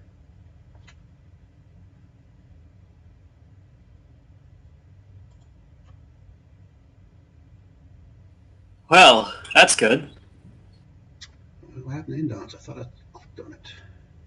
So did Baron just like start backflipping away as he has fixed his broken leg, or what?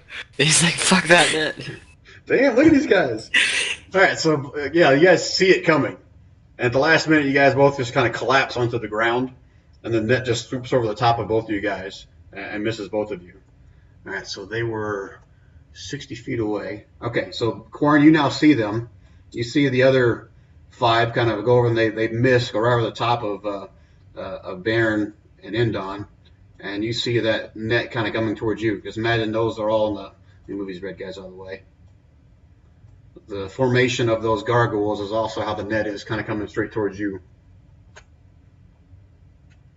And if you did see them before, gosh dang it, leave those freaking rocks alone.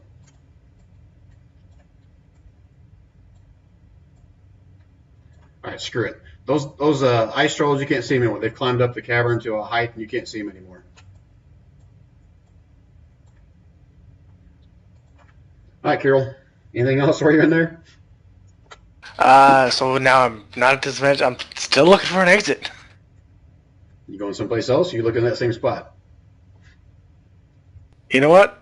I'll try once more in this spot. Can I move after? Yeah, I can do a regular move, right? Yeah. So I'll investigate here first. Let's see it. Yeah, just click my token.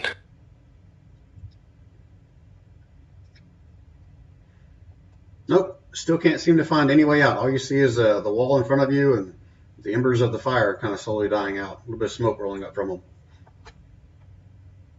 Alright, I'm gonna start moving back towards the other wall. See if something I missed. Remember, you can't dash. You get your half your movement. I guess you will dash, but you only get half your I movement. get 30, right? Yeah.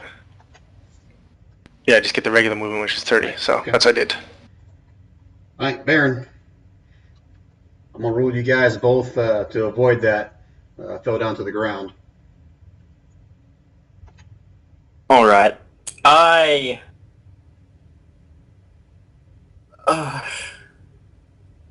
out, I'm taking a shot at one of the gargoyles who's not holding the net. Okay, which one?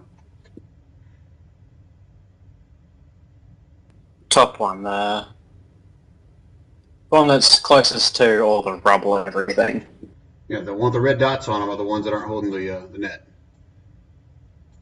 Yeah, that's the one you just indicated. The first one is the one I'm... Okay, all right, let's see it.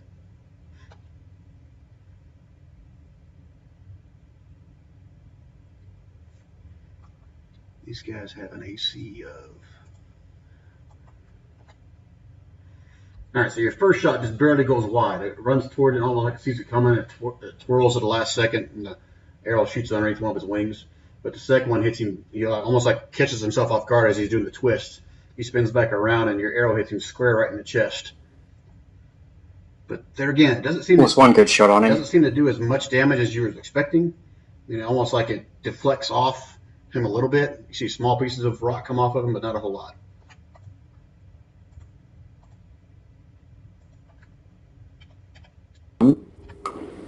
I guess I moved back my... Oh, you're right. Okay. So there. Yep, that's my turn done. Okay. Corn, you see this net racing towards you. And behind it, you saw Baron take another shot at one of the other ones that weren't holding the net. What would you like to do here? I'm gonna chug my potion of speed. Man, how long have you had that thing? Freaking while. So it's now a fermented potion of speed. Got a little bitter taste to it. That means it's like twice as effective, right? Right. It's stale. Alright, so that is an action to drink the potion, but you still have your full movement. Right, but with that I get a second action, right? So that's what I was wondering. Do I get my action now that I've drinking it on this turn? Sure, I'll allow that. That's fine. Alright. What, is it a potion of speed or is it a potion of haste? Because speed and haste are two different things. Potion of speed. I thought it did give me haste. But this time, I'm not going to look it up. Go ahead. I'll allow an action. Yeah, it's potion of speed gives you the effect of haste for a minute. Okay, alright, that's fine. So, right, I'm gonna shoot at the top one holding the net here. Alright.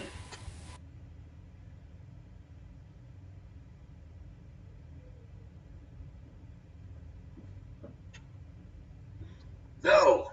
You draw back with that, you're all so pissed off, and you got your speed, you're going too fast. It's almost like you get your arrow knocked and it shoots off sideways because you got in too big of a hurry.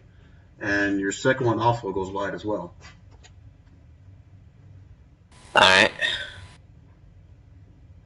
I just take a deep breath, try and calm myself down from the speed potion. Alright, is that it for your turn? Yep. Usul, you were looking for something to happen. All you saw was Kiro kind of flash in front of you to the other side over there, and then flash back into the center of the room again. But you don't notice anything else moving or coming towards you in a threatening manner. Yep, I got nothing. Alright, Indon. Oh, duh. I like Indon's here. Alright, so Indon steps back up, and he sees a 3 in front of him and the 5 that has swooped by him. He's so damn confused right now. But let's see here. He is going to... You see him raise a hand, and something you've never seen him do before, as I recall. You see these shiny little lights kind of flash out from his hand, and he points them towards... Actually, you know what? He's going to point them towards these guys. These guys are closer. The ones that just flew over him. And he's going to cast Fairy Fire. See, 60 feet, each of them at a 20-foot cube within range. Alright, so I'm going to roll. He gets all 3 of these right here. So they get a save, though, right? Yeah, deck save. You roll your deck saves.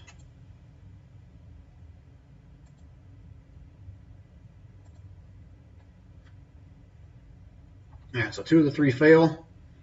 This guy passed. This guy's now got fairy fire on him. Let me give him an icon.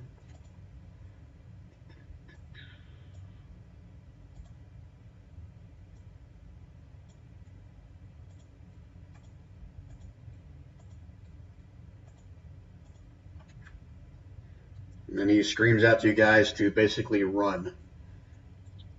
And he's going to take a, well, he can't take it because that was his action. He's going to go up to the side of the hill here and try to get his back up against the wall of the cavern. All right, Eves, do anything different? You're just still hacking away with your crowbar? Is there any rumbling going on? Rumbling as far as like sounding like more cave-ins coming in? Yeah. No, you can't hear. All you hear is the smashing of these dwarves next to you, just pounding away on this rock and this rubble next to you. Even if there was some kind of a, here, tell you what, roll a perception check. Sure.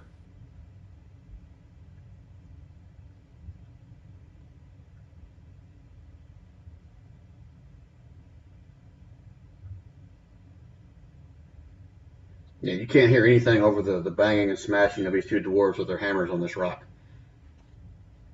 They've made it a couple feet into the debris at this point. All right, well, I'm going to go rejoin Kiriel to see what he's up to. All right, go ahead and move yourself.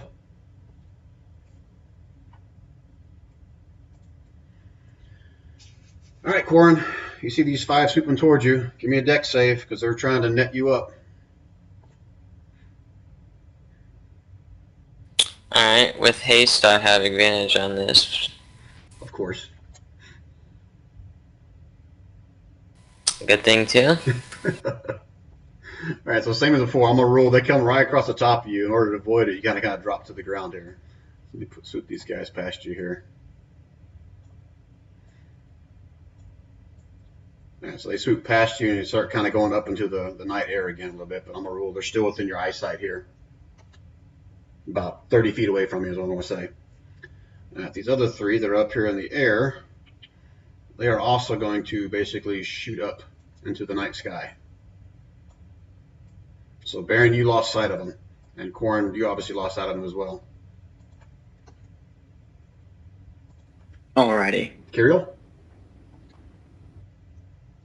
Alrighty, so I'm gonna move over to the wall.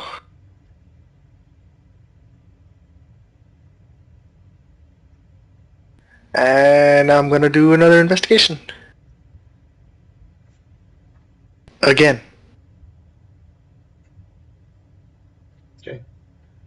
And you search all through it. You dig through a couple spots of the boulders real quick, and you don't see anything that looks like an exit.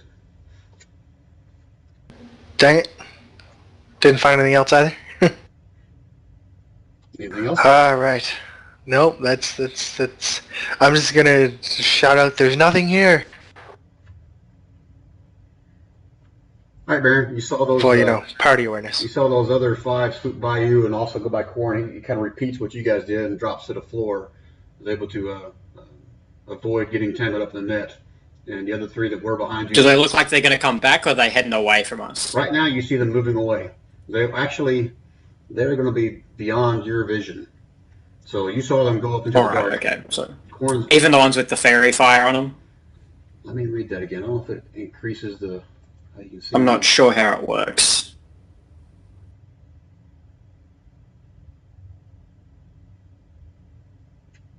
Yeah, I'm going to rule that you can double your vision on the ones that are fairy fire.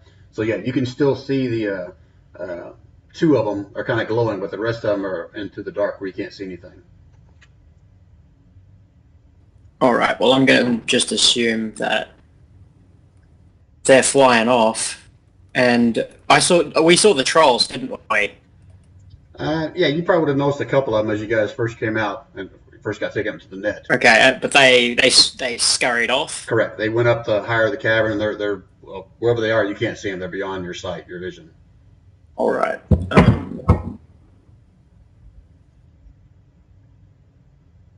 I guess I come over to the rubble and shout through it, ask if anyone can hear me. They probably won't be able to, but... Roll me a perception check.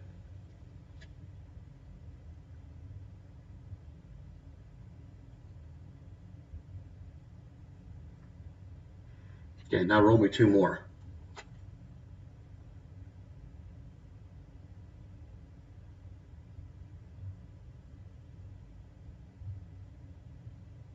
All right, you can't hear anybody yelling, but you can hear kind of some banging of hammer on stone. All right. I would like to start moving rubble, I guess. Now, what do you have to do that with? Well, By hand? I can hammer it, or I can use a crowbar. Yeah, I'm just asking if you have a hammer or a crowbar. That's why I'm asking. Yeah. I have both, so... Okay, yeah, so you can start working on that. That'll be... I've been rolling offline for the dwarves. Roll me a strength or dexterity, whichever's higher for you. Or athletics. I'll take that as well. Well, it's the same as like a strength saving throw or a regular strength check anyway, so... Right, just sometimes if you have advantage or if you have a proficiency in athletics, it's a little bit higher. All right, so you'll be able to hammer away and maybe get about 6 to 12 inches of rubble out of the way. Alrighty. All right, Corn. Yeah, and you see these other ones fly off. You should be able to see all of them, but 2 of them are glowing as well. Alright, well, again, I'm not well researched on what this magic does, but I see these things glowing, so my character is going to shoot for them. Yeah, like you. So I'll shoot just the, I'll shoot the top glowing one. Okay. Let's see it.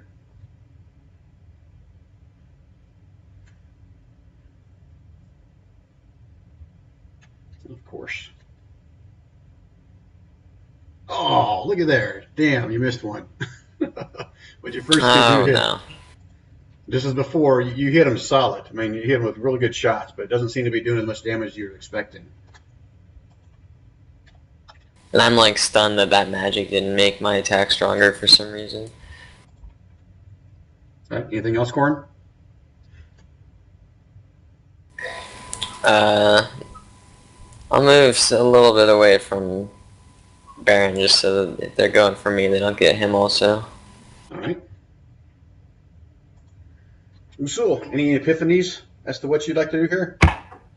Yes, I got one. If I've estimated pretty well that it's going to take a couple hours for them and really nothing else I can do, I'm going to go ahead and try to take my short rest. That's hilarious. Well, these guys are dying. I'm just going to lay down here and take a nap. That's okay. Not a whole lot else I can do. No, that's fine. I'm not arguing. Just think it's kind of comical. That's fine. Okay, so where you want to go take your nap? Right there where you are, or are you going to try to find? Yep, just hang out right here. All right, give me a Wiz 10 check, please.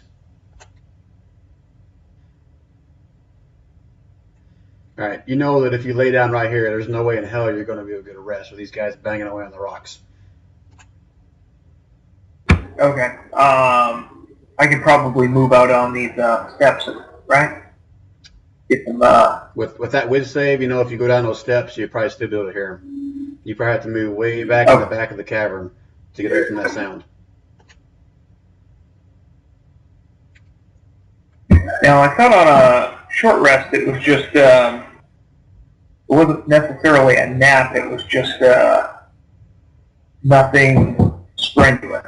Right, but I'm also going to rule that this constant banging right next to you is not going to be conducive to you actually resting or meditating while these guys are hammering away at stone. Fair enough. Am I in a good spot there? Well, we'll just rule that you can get farther away from that and find a spot. I'm going to rule it's going to maybe somewhere back here. Go right up by the campfire then? Yeah, that's good enough. I'm okay with that. All right, so you're going to try to sleep for 2 hours? Is that your plan? I'm just going to go ahead and try to do a short rest. So it's just an hour Okay. of, yeah. All so unless somebody does something to wake you up, I'm going to skip over you if we come back to you again for an hour. Is that okay? Okay. All right, Indon. Why do I keep doing that? Okay, Indon's over on the side over here, and he was trying to be sneaky. Let me roll this against those guys.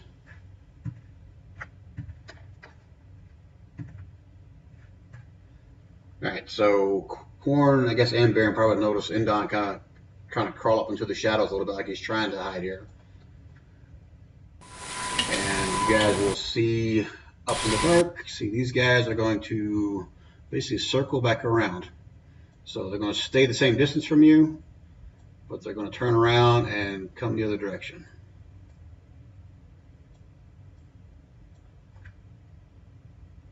And Corn, you will notice that these three coming out of the dark from behind you are going towards you slowly. And all three of them have boulders in their hands. Baron, you would notice this too, but you're kind of clamping away, knocking away at the rocks over here. This is for Corn. They are throwing it this time. Another one for Corn. And the last one is going to be at Baron at advantage because he's just hammering away, not paying attention.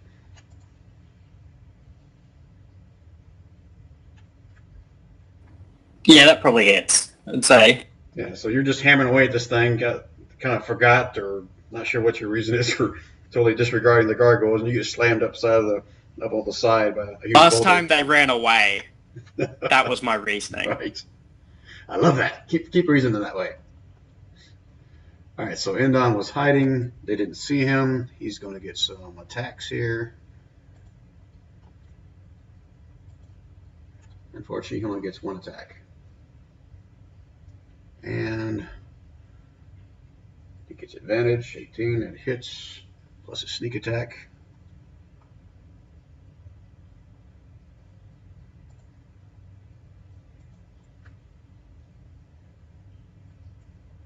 Now, so Indon finds his mark on this thing and just hammers right into it. He shoots one arrow up, it kind of hits him right in the neck. Takes a big chunk out of it out, but you can see somewhat of a disappointed look on his face, Baron, like he was expecting that to do a lot more damage than that.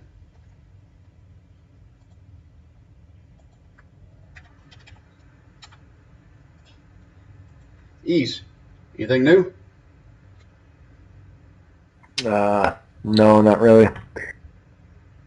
So what are you doing down there? You just got... Go ahead.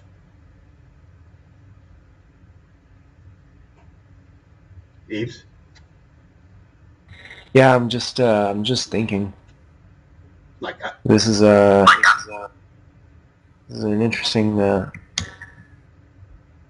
out of character? All right, what? Out of character. Yeah, out of character. I'm just thinking. Am I waiting for you or am I moving on? Okay, so he's just going to. No, it goes against his character. Okay, yeah, no, he's just going to, he's gonna just sit by the fire. Okay. You gonna keep Uso company as he sits there and meditates? He's just gonna lean on this rock statue thing. Alright. And, think. Alright, Corn. So you kind of saw this coming. You see these guys kind of screaming up towards you. Let me roll this. Alright, so they look like they're starting to come towards you, but then they notice the Baron gets slapped in the side by a boulder, and they come sweeping up here towards you, Baron. Give me a deck save. Would they really be able to, since I'm around all this rubble, so I could just like duck behind it? You're going to get your deck save at advantage since you are close to the rubble. Oh, right, yeah. But I rolled to see if they're going after you or Corn. Alright, so there again, you get able to like kind of duck behind one of the rocks as they come flying by you with the net. You sons of bitches, why can't I catch any of you guys? And they swoop on by you. And these three, again, are going to go back up into the dark with their move. Now it's Curiel again. Let me guess, Curiel, you're trying to find an exit. Maybe? How'd you know? Where are you going to next?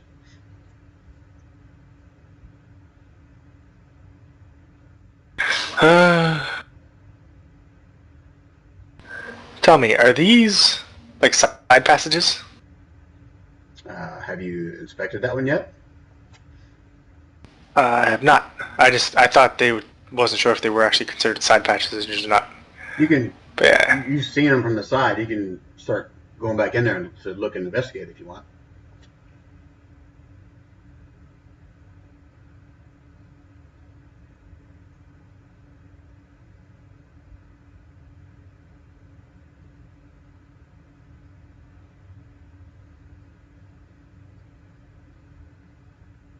Ta-da!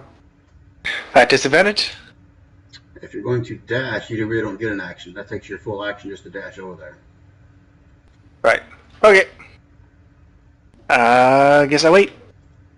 All right, Baron.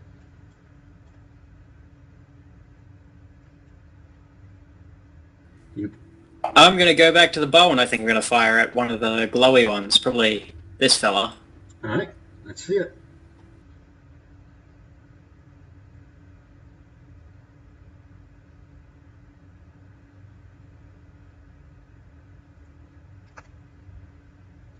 So both of those hit on the same one, right? Both on the same one, yep. Both arrows find their mark, kind of somewhat clang off of them. They do take bits and pieces of rock off with them, but again, just not doing quite the damage that you expect it to do. Anything else, Baron? I would like to take cover around some rocks, so duck behind something to take some cover. All right, you can find a spot that'll probably add a couple points to your AC. So I'll roll +2 to your AC. Alrighty. Like you need that. And yours like 20 or something like that already? Yeah, so now it'll be 22 if I get a +2. Alright, Corn. So those guys kind of dive by Baron and miss again. Two of them are still glowing. Well, I've slowly started to hate these things more than centaurs. So I'm gonna keep shooting at this the glowing one there. Okay.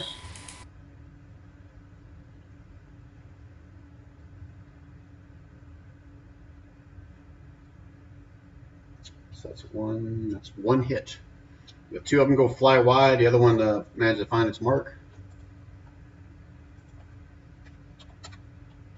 You see a really small piece of stone kind of fly off of it. Just not doing what you expect against flesh and bone. Anything else for it? Alright. I'll just kind of move back a little bit further away. Usul? Oh yeah, he's taking a nap. And Don. Okay, I gotta roll for these guys, see if they saw him or not. You know what? They go on the other side. Remember, they don't. So here goes Indon. He takes a shot at this first one that comes flying by here. Almost like freaks him out for a second.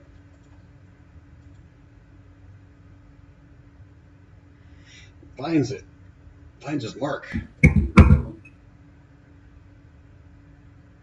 Holy shit, look at that. 29 points. Well, actually.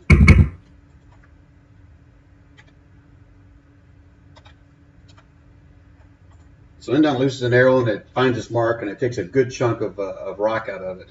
Again, he looks a little bit disappointed, like he expected to do a lot more damage than that. Eves, you just hanging out there by the statue? Eves, you still there? What he's gonna do is he's gonna go to Curiel, and he's going to say, "I think we should help out the dwarves." And then he's gonna use the rest of his movement towards the dwarves. Alrighty. Yeah, you guys still hear the dwarves kind of pounding away on these rocks over here. East, from that standpoint, you can see they've made a couple more feet of progress in there, but again, still nowhere close to getting themselves out. All right, third verse, same as the first. These guys are going to move about 60 feet away. Actually, I'm going to rule they go about 40 feet away, then turn around and start flying back a little bit. These three guys are going to circle over here by that son of a bitch that shot at one of them. There's going to be 3 boulders being thrown over at Endon.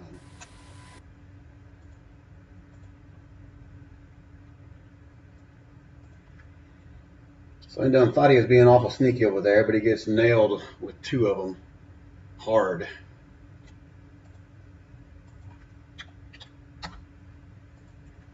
Baron, you can see from here, I guess Corn, you probably did as well, but Endon took a couple of really good blows from these boulders getting thrown. And these 3 up here, the red, are sitting like on the edge of the cavern. Not really flying anymore, but they're still probably about 30 feet from Endon, 30 feet above him.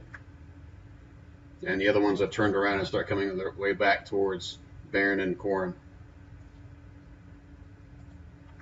Kirill, do your investigation now.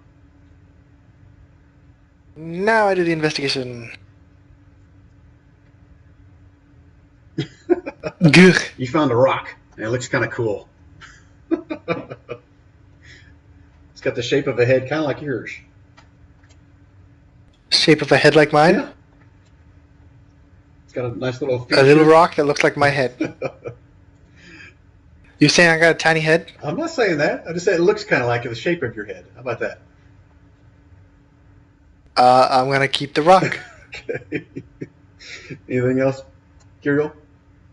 Can't look again, can I? So I guess I'm just going to... You can move or you can stay there. It's up to you. Move in a little closer? A little closer. Okay. All right, Baron. What's it going to be, Baron? The one that we've been shooting at, we've been putting a bunch of arrows into, I'll attack it again. Is that this one, I think? Yeah, I believe so. Yep. Yep. Radio.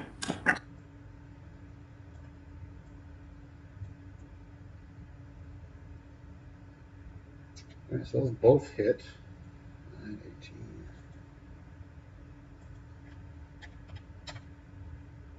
See it, both of them solid.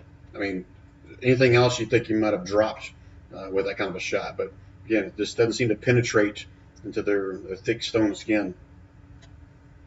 And they still come screaming towards you. Well, I'd stay in cover then. All right. Corn?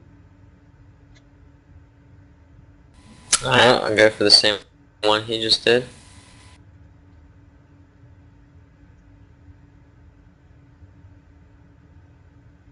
Yeah, of course, all 3 of those hit. See, 21, 29 points of damage.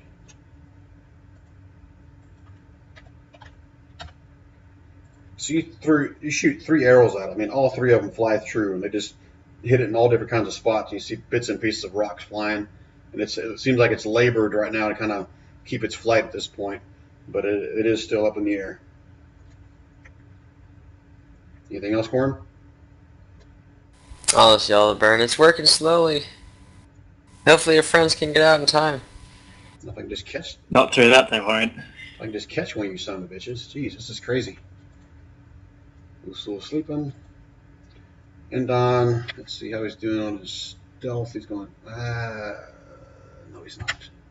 He's going to stand there. He's going to get out of the shadows. 5, 10, 15, 20, 25, 30. What the hell? He's going to dash. I'm going to roll. He gets over here on the other side of the rubble as well. And he looks pretty bad, guys. You guys see as he runs by, he's bleeding profusely at this point. Eves, you're going to go up and help the dwarves. Is that correct? Correct. Yep. Okay, so I can either have you roll like a strength, like you're trying to knock it out of the way, or you can provide advantage to one of those guys. Which would you like to do? I will provide. I'll provide an advantage. Okay, so you're probably that assistant. I've been rolling offline for these guys about how deep they're deep in. By this point, you can see they're probably about maybe 5, 6 feet into the rubble. So I'm gonna move them up a little bit. Gosh dang it! Keep moving that freaking rubble. Okay, screw it. They moved up about 5 feet from there. Looks like I got Baron buried. All right. All right, Corn, so you know what's coming. Let me measure this real quick, see if they're even close enough.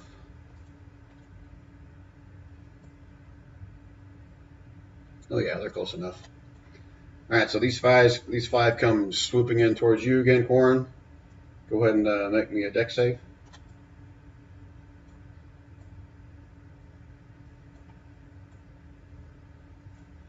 God dang, I need someone else out here to try to catch. I can no way I'm gonna freaking ever catch Corn. All right, so they miss, and then they swoop another 25 feet beyond you. This time I'm gonna rule you just kind of sidestep it. You don't have to drop prone to get past it. But Theo the Mind Lib, these guys are about 25 feet away from you. Okay? Alright. And these three, 5, 10, 15. They come swooping out of the dark.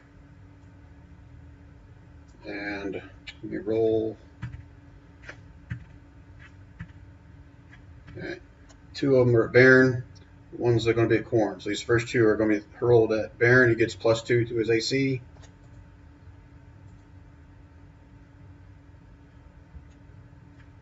And I got 1 crit. So that crit hits you for 13. Ow. Last one at Corn.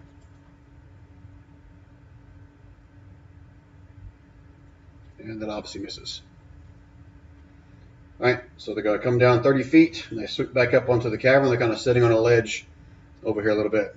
You can see them like they're bending down, almost grabbing more boulders. You're not quite sure what they're kind of perched there.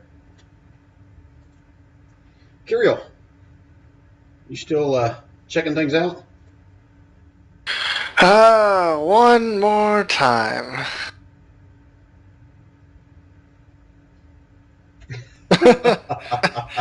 you find the rock that looks kind of like Eve's head. Paladin dumb like rock. All right, just out of character, you guys are going to kick yourselves when you see what's going on with this afterwards, but that's okay. All right, Baron. Oh man. I am gonna chug a potion, because... Dear God.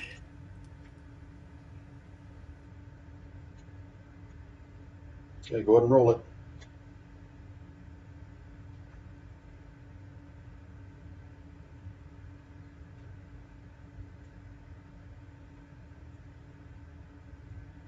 All right, so that's your action. You can still move if you want, or you're going to stay put. Maintain that cover. No, I'm staying in my little hidey hole. Okay. A dwarf in his hidey hole. All right, Corn. So these guys sweep by you and miss you again. What would you like to do here? I'll spin around and shoot it. The one that, I'm assuming that one's the one we've been hitting, he's right? trailing for a reason. He's having a hard time Okay. keeping up with the rest of them. That's the one I'm definitely going for.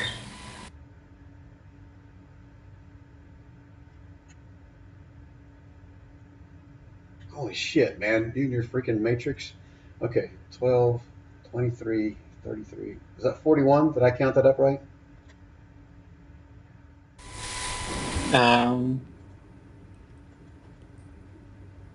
41, yep.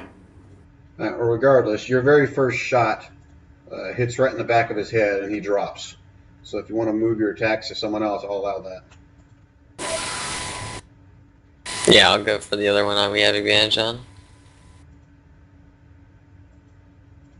Yeah, so that one takes... Yeah, you don't quite drop that one. So 19, 29... So again, 2 solid shots right into the back of this guy. And for some reason, your arrows just aren't doing as much damage as you expect them to. Is that it, Corn? Yep, I'll just brace for another pass of the net. He's a little sleeping. Indon sees these guys swoop by.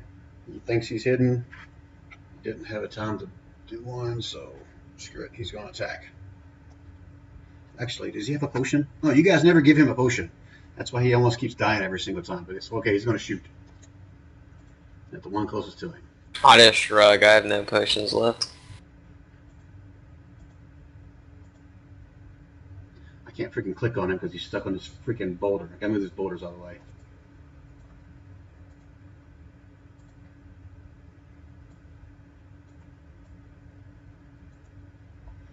He fires and he misses. If you right click the boulders and just hit send it back, it should send it like behind all the tokens. Yeah, I'm afraid I'll send it behind the map though if I do that, so you guys won't see it at all. But let me try it. It's as long as you. Right, you're right. Thank you. All right, so Indon fires and he misses his shot. Eves, you're giving advantage to these guys, right? Yep. Put your backs into it. Yeah, so you almost like give them like a little, I don't know how you're going to do this, but you're kind of giving them motivation, kind of talking them up and talking all kind of good things you can think of. He has a crowbar, right? Do what? He can lever rocks while they're hammering them out. That's a good point. Yeah, you kind of help as they knock them out of the way, you're clearing them out as well. So that's helping them out, getting a good footing there. That's good, Baron. Thank you. Yeah. Good, man. All right, Corn. Fourth verse, same as the first. They go out about 20 feet, turn back around, come swooping in towards you. Let's see it again.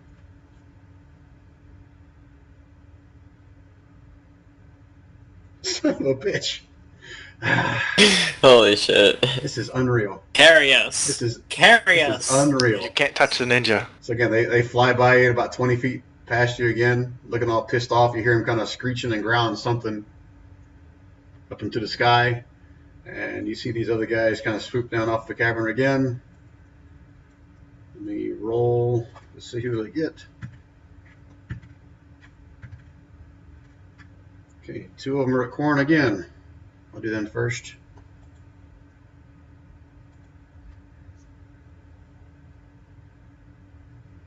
I'm hoping the 19 at least hits, right? It would if I didn't have haste. Son of a bitch. All right, last one's at Baron.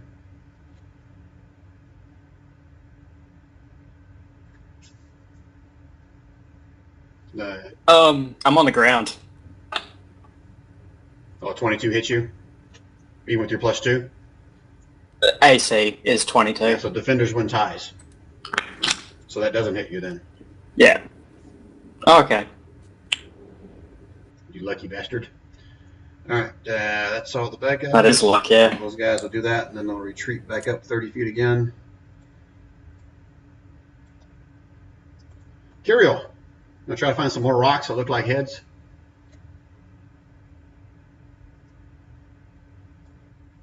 That's my roll.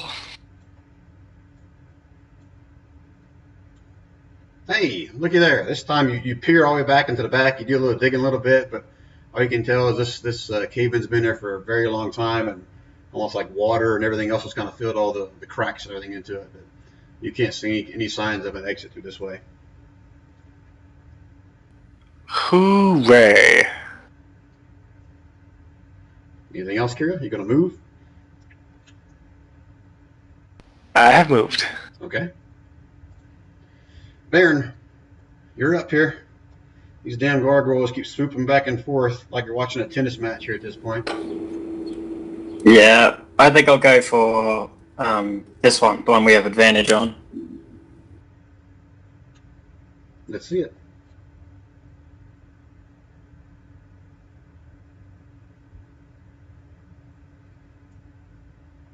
First one, yep, advantage that hits. Second, yeah, both of them hit. You take more bits and pieces of its rock out of its form, but again, just not quite doing what you guys expected to. Anything else? You gonna stay there? Stay put? Well, crap. Stay in your little hiding. I'm staying there. All right, Corn. You do the same thing. Shoot that one escaping from you. Yep. Whatever these guys are, wherever they came from, I really, really hate them.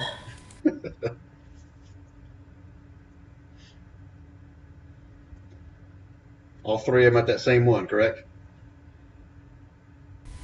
Yeah, the one down Yeah, here. so those last 2 hit.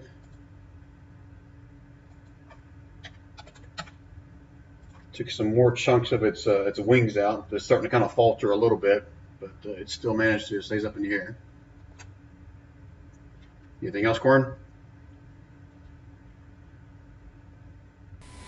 No, that's it. All right, Usul's taking a nap. Sorry, Usul. Indon, He's going to try to take another shot at one of these guys over here. And what the hell? He's going to try to get the one that's glowing.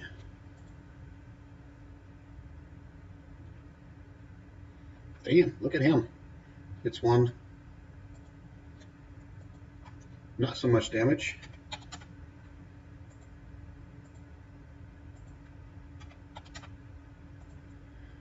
Any damage is good damage. Eves, you continue to help these dwarves. Yep. They managed to knock another 2 feet out of it. They've gone maybe a quarter way through. Making good progress, a lot better than what whoever maybe estimated before.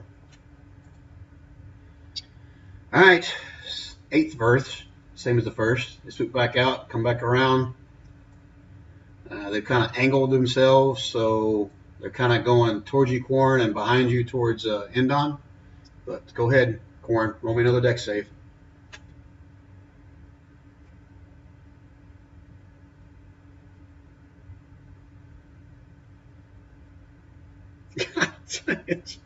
What is your +8? This is like a freaking lost cause. All right, so they swoop on by you. You're able to avoid that one again, but you do see them as they exit over the top of you. They are heading over towards Endon as well. Kirill, how you doing, man? You got 2 nice rocks that look like somebody's heads. Yeah. You know what?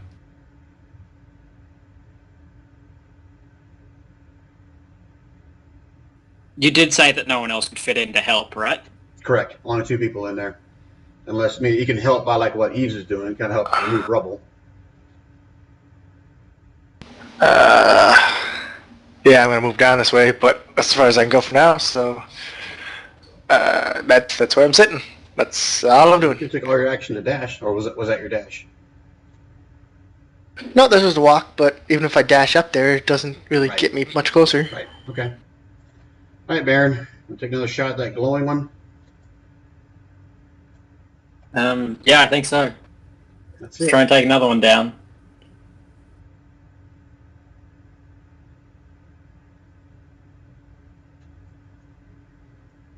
All right, so both of those hit.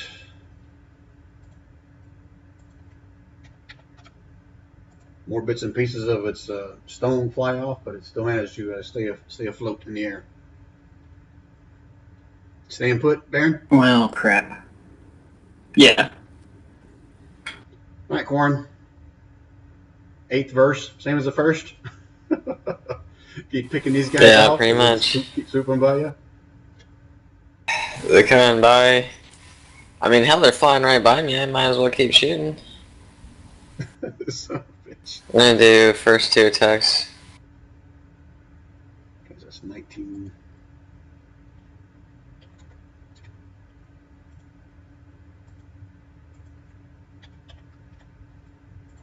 Alright, so both those arrows hit, and you see him kind of clip both the wings, and it's like faltering at this point, while you're not sure if it's going to stay up in the air anymore, but it is still moving. Alright, I was hoping that would kill it, but I'll finish it off with my Come on, other action. Miss. Oh, shit. Okay. That last shot, it kind of drops down to the ground, and you kind of finish off with one last shot as it turns around and screams at you, and you sink an arrow right into its open mouth, and it drops dead. I just yell at it, piss off with a net. Usul sleeping. Endon sees these sons of bitches coming towards him, and he freaks out. He's going to ready a dodge action. That'll give him an advantage on his dex save. Eves is still helping these guys dig through. You see him make through another... And he's gonna call out. He's gonna call out Kirill to come and help. Right, they kind of dig through another, feet, a good foot of this rubble getting through there. Still no signs of anything kind of caving in. Kind of surprised at the ingenuity of these dwarves, how well they're doing and moving so fast. Alright, so let's go with these guys first. They swoop back down here again, which, in hindsight, I don't think I had them attack last time, did I? Aren't you guys lucky? No, you did. They missed. You did. Just nobody got hit. Yeah, this time it's 2 at Baron and 1 at Quarren. So these 2 are at Baron. You get +2 to your AC. Yes, indeed. That was awesome. And last one at Quarren.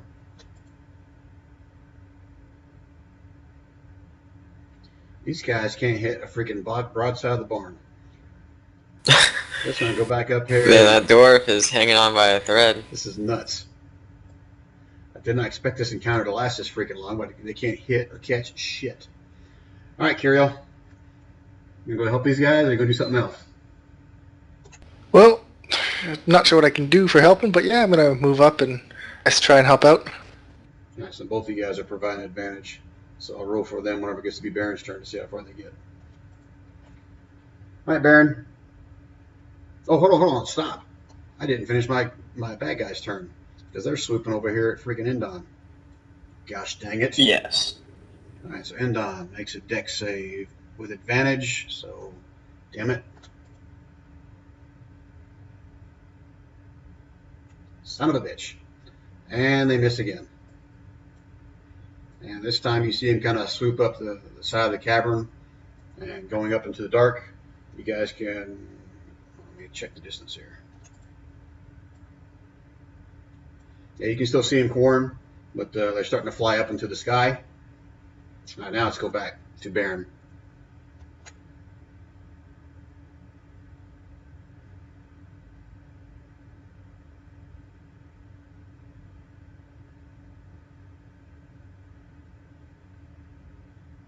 Does that mean you're attacking that one?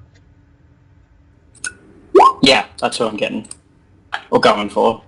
All right, first one missed. Second one finds its mark.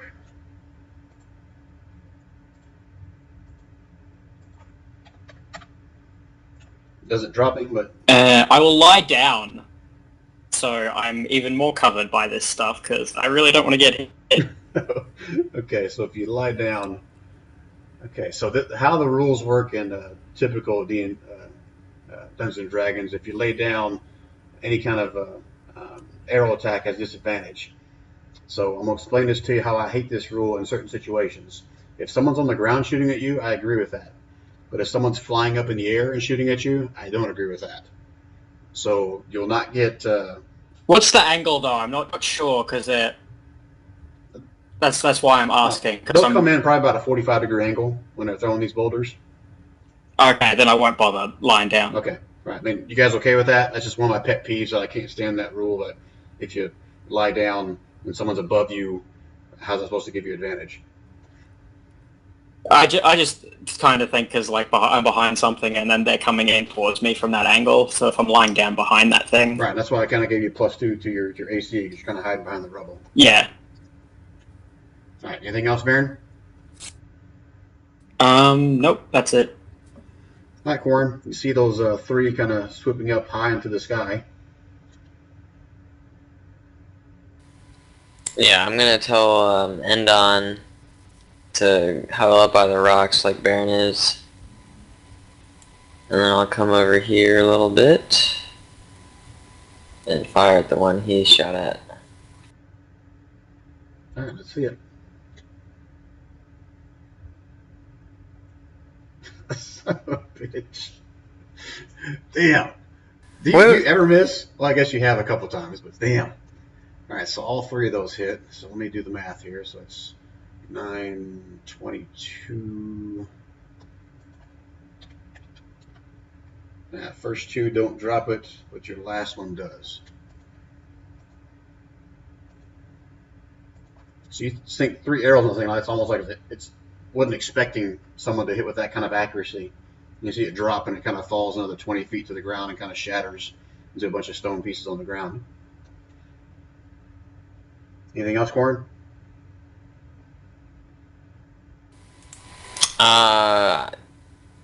If you'd let me, I'd like to try and intimidate the remaining ghouls, but otherwise, no. No, that'd be another action to do that. Okay.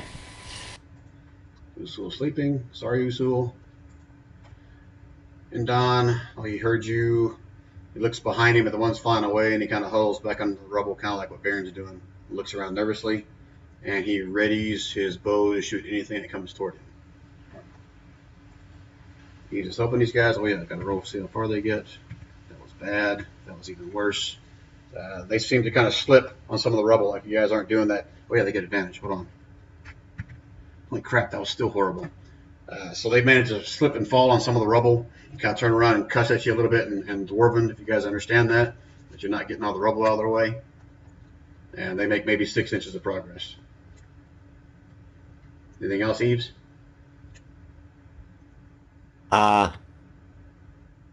Eves is just doing the best. All right, so these guys disappear into the night. Quarren, and I guess all three of you, Quarren, Baron, and don't see them. These two saw their buddy just get hammered and fall to the ground dead. They also fly up and escape into the dark. You guys can't see them anymore. Kirill, you just helping them out still? That's all I can do. Baron? I would like to ready an action to shoot at whatever the hell comes into sight. Whatever the hell comes into sight? I mean, like if you see Endon walk up to you or Quarren? No, well, any gargoyles. Okay. If I see a gargoyle or a troll, it dies, preferably. No one ever takes me up on that. Guess I need to stop asking for you to verify. You said anything, so. All right, Quarren, anything? I guess I'm gonna come over and try and start clearing the rubble. All right, so give me a strength or athletics.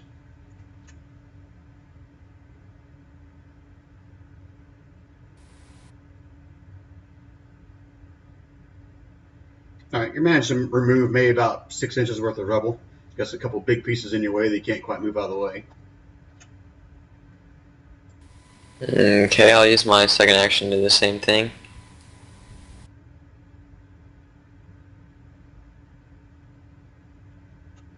Yeah, so that big rock that was in your way, you kind of reach down and you kind of try to move it out of the way, and you just can't quite budge it. You look over a little bit embarrassed over at Baron. I just shrug at him. I'm a wimpy elf. Anything else? Damn right. No, that's it. Usu, you still sleeping, I'm assuming? No one's woke you up? Unless there's any reason not to, yeah. Well, Usu's sitting back there all by himself. That'd be horrible if, like, that dragon statue came to life and woke up there and just decapitated him. It is kind of missing its head. Okay. Okay, Endon, he still looks around nervously. He sees you guys kind of digging, and he kind of looks over to Quarren and Baron says, "Guys, you really don't want me helping digging, do you? I'll just keep a watch." It's good with me, man. That's probably a good idea. All right, so you see him with his bow. He's kind of looking out from the dark. Eves, you continue to help? Yeah, this time I'm just going to, just continuously give, advantage. Okay. I rolled for them on Baron's turn, didn't I? All right, you guys who's watching the sky? Just Endon? Because Quarren and Baron are both... I am too. I haven't changed my action yet, so I'm just watching and ready in action. So you guys both keep your eyes up into the sky, and you don't see anything approaching.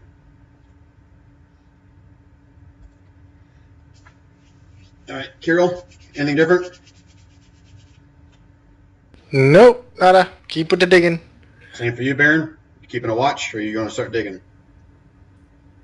I think I'll help dig. I'll shove a crowbar in under that big rock that he can't move and try and move her out of the way. Leave her out. Okay, let's see a strength or athletics.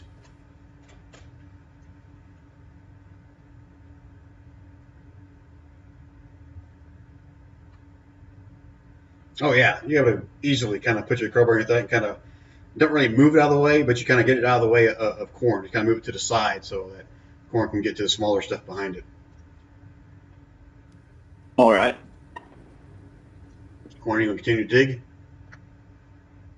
Yeah, I clap Baron on the back after I see that. I'm like, that's the dwarven strength I've heard about. All right, Uso's still sleeping.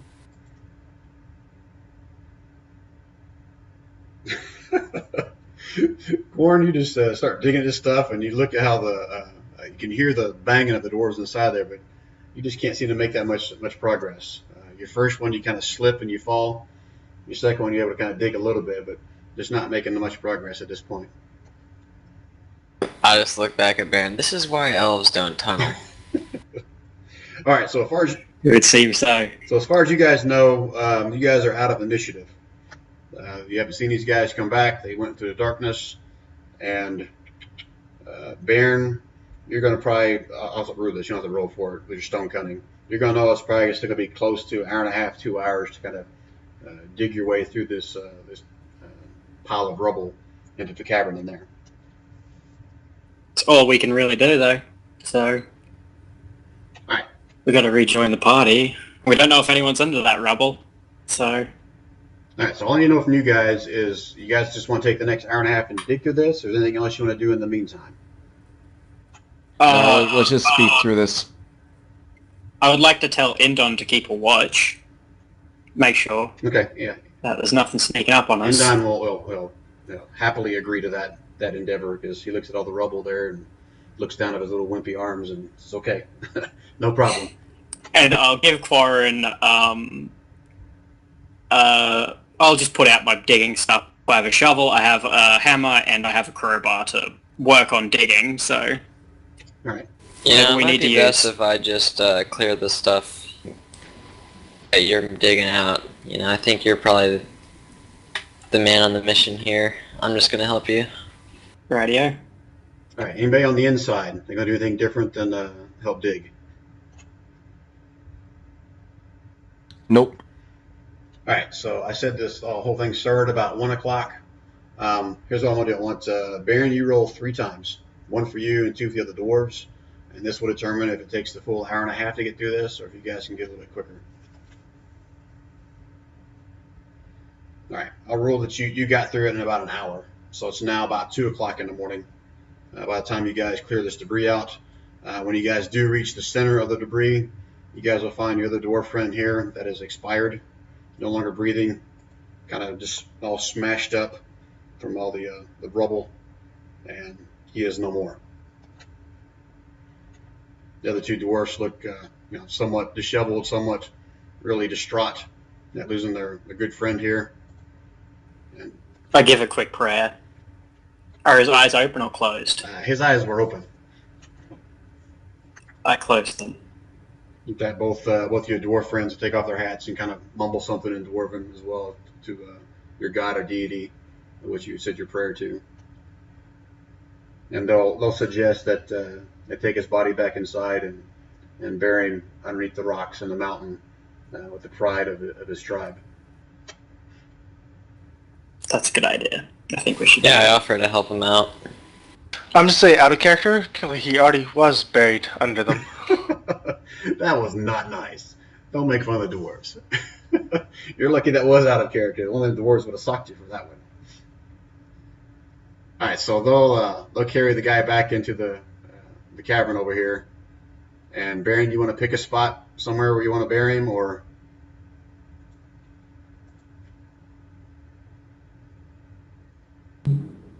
Where do I think's a good place? Somewhere, one of these side passages, like over here, I think. Where he won't be disturbed. Okay, or you can take him down a couple of stairs there as well, where it was kind of buried in the cave-in as well, but it's up to you. I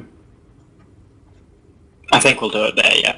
All right, so you guys will take at least another hour or so to kind of dig somewhat of a grave in this rubble and kind of bury him back under that. Does everyone agree to that? Make a cairn. Another hour? And I'm gonna need to rest after that, because I'm pretty bad. I'm not looking good. All right, so Usul, this has been more than an hour since they've been digging everything out from the cavern to get back into you guys and also to basically bury their friend over here. So you can finish your short rest and kind of join the group as well if you want. Okay. Can I get some hit dice then? Yeah, your choice. You can roll as many hit dice if you have left. You've done that before, right? I don't think I've used any hit dice. Yeah, it should be something you keep track of on your main character sheet right in the front of your hit dice. You kind of put how many hit dice you've got, and then as you use them up, kind of reduce. Right. I don't think I've used any at all. Okay, then you can use the max of them. He healed himself and I lay on hands. Ah, okay. Well, it's up to you. However many you want to use.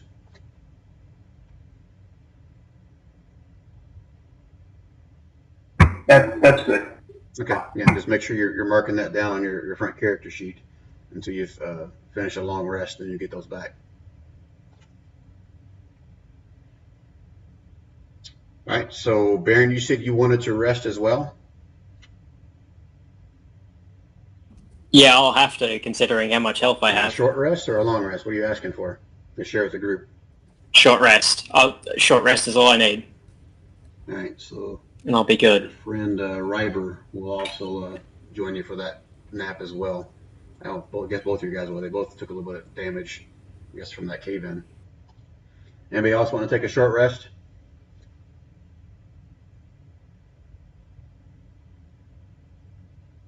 Well, I think I'm good.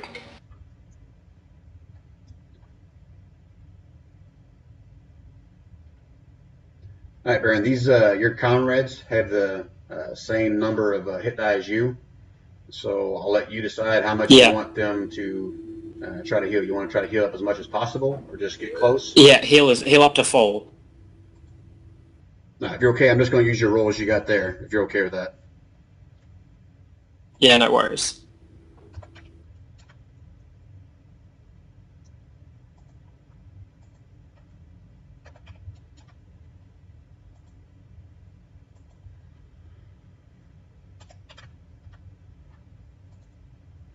All right, those guys are all back up to full health with that. I'm using a couple more yet. All right, do you add that back to yours yet? Oh, you're doing more, sorry. Yeah.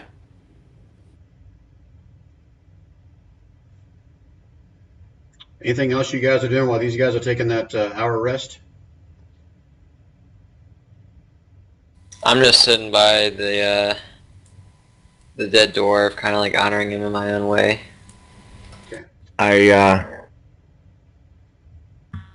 kind of just chuckling at myself that we were, before all this madness happened, we were trying to escape the apparent dragon that was within 10 miles of us. Yeah, and your little gem is still glowing faintly at this point, Quarren. I guess during that whole battle over there, the voice that you heard pretty much went quiet. But afterwards, it would have. Yeah, I mean, at this point, I'm under the opinion. Go ahead. We should probably rest, then just charge out and possibly even run into this thing. Right, and after the battle, I don't know if charging out's a good idea. We should check the entrance before we leave it. I think we need to determine why the gargoyles keep trying to capture us as opposed to killing us. I think it's so they can take us somewhere to kill us. That's what I think it is.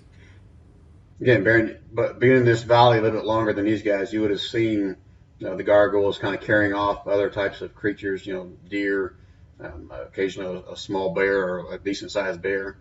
And you've seen them, how they work.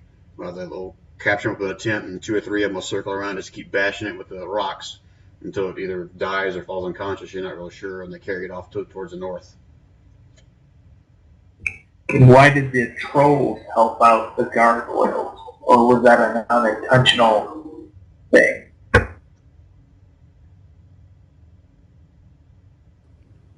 I have no reason for you. A couple of the dwarves will look kind of surprised and say, "Trolls? I didn't see any trolls." Of course, we didn't see anything except for the rocks. There were trolls outside. They caused the cave-in, as far as I can tell. Yeah, your 2 dwarf buddies would kind of look at each other kind of nervous a little bit. Since there haven't been trolls in this area in a long time, at least not that we've seen. Well, it would appear there would be around. So he ought to be careful. It's like, what? I've never even heard of dwarves up in this far up in the north into the mountains. Normally they're like the warmer weather, right? Dylan kind of agrees with him and shakes his head a little bit. And they kind of look to you for direction there as well, Darren.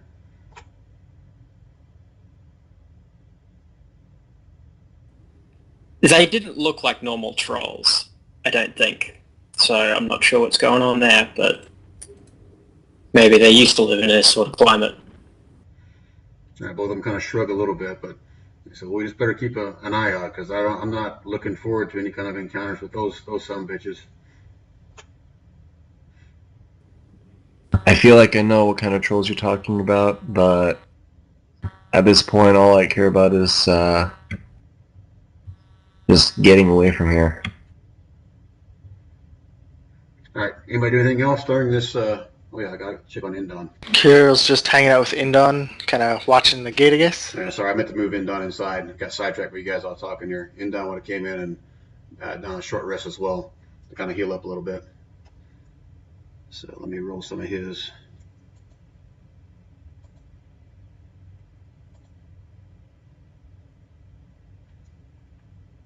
And one more. Nice. 8, 12, 13, 20. Fuha's still down a little bit. Would he have continued using hit dice, or would he have gained up that little bit? Yeah, Fuha looks over at you, look back for his little short rest. Says, "Nah, I'm good, man. I'm good." He's only short by like 3 hit points. All right. Technically, I gave the other guy too much.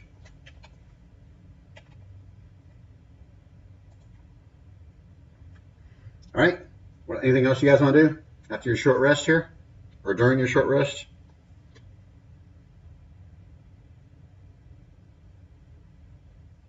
We should probably. I would like to pay my that's the best respects to way to- Hano and before we leave.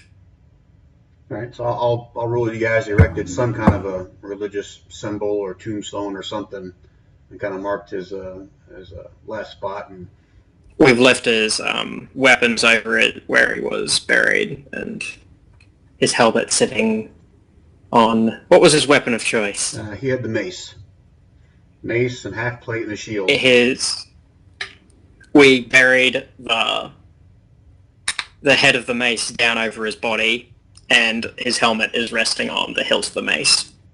Wow, that's very nice, Baron. If I could give you another inspiration card, I would, but you've already got 2. We should also prepare notes on how best to combat the gargoyles. So the next time we run into them, we're not banging our heads against the rocks. That's good. I like that little pun there. Does, Eves, aren't you like a rogue or a ninja?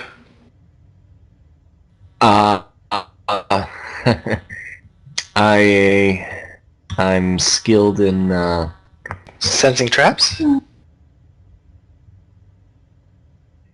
a little bit of the trades here and there. So perhaps Eve should lead and detect traps for us before we, as we advance cautiously. Cool. If you think I'm gonna be up front, you're gonna have to try a little harder than that. I prefer to stay in the back. So I'm going to persuade Eves that it's for the good of the party.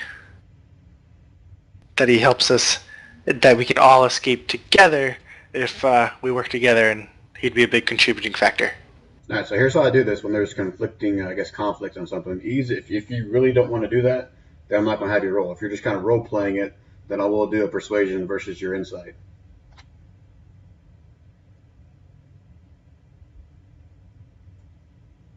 Eves? Like, are you asking me as a player if I don't really want to do that, or if you're saying that Eves doesn't want to do that? I guess either or. I mean, if that's not something that you want to do, I guess you as a player, right? Okay. Yeah, okay, sure, yeah, I guess I could try to convince Eves. Okay, so let's see it. So I roll persuasion, he rolls insight. Ah. Look at that. Oh! Wow, that's pretty bad, Eves. All right, so this logic kind of makes sense to you, I guess, Eves. So if and Endon will chime in there a little bit. Says you're welcome to come out, scout out in front with me. I still got to kind of point you in the right direction, but I can help you out there too, Eves. Sure.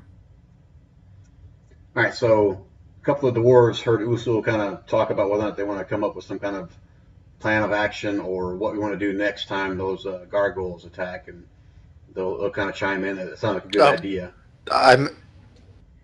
Yeah, that's kind of what I was considering that part of, like Eve's detecting the rope traps or whatever. Ah, okay. And I was a character that, like, that's what I was meant that as part of the discussion.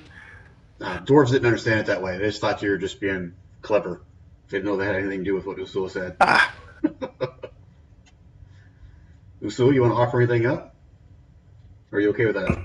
I just noticed that the blunt attacks don't seem to do much against the stone. So, if we have something better than bows and,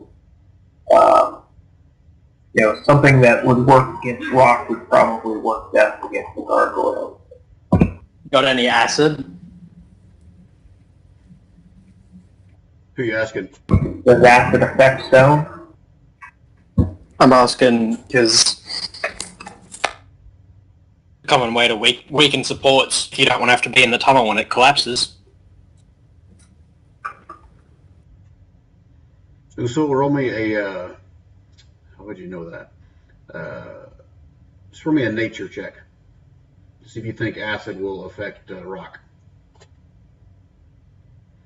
Yeah, you're pretty sure acid will probably burn through rock just as good as it will flesh.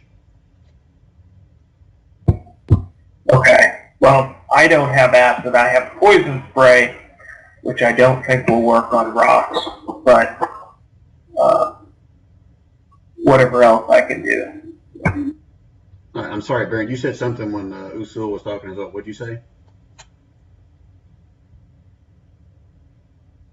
I didn't. If you're talking about before, like, I said that a good way to weaken supports is to use acid on them. Ah, okay. If you don't want to have to be in the tunnel when it collapses, you apply the acid and you get the hell out. Ah, okay. All right. So you're basically suggesting to the guys that they collapse this temple once they leave? Or are you just trying to say that's maybe how it collapsed before? No, I'm suggesting that it would, if it works on stone supports, it might work on stone creatures. Ah, I'm with you. Okay.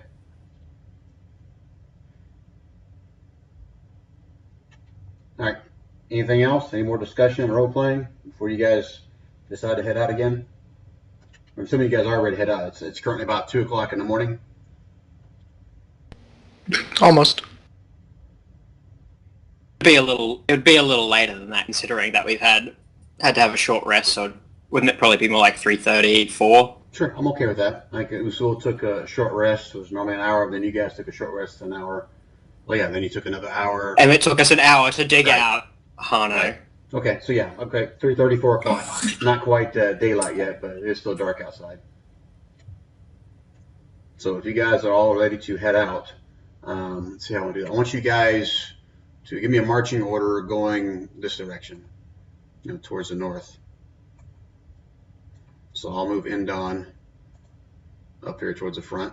I'm assuming Eves, you're going to be up here with him as well, correct?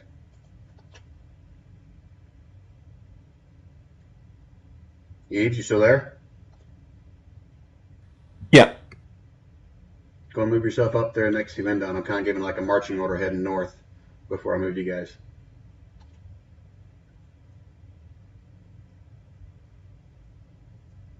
Endon tells you guys we still probably got about a 4-hour march up to the Guakmar Caverns. He's going to try to keep you guys close to the edge of the cavern, but you're going to have to eventually cut across some open part of the valley to get towards Guakmar. He asked if anyone has an issue or a problem with that.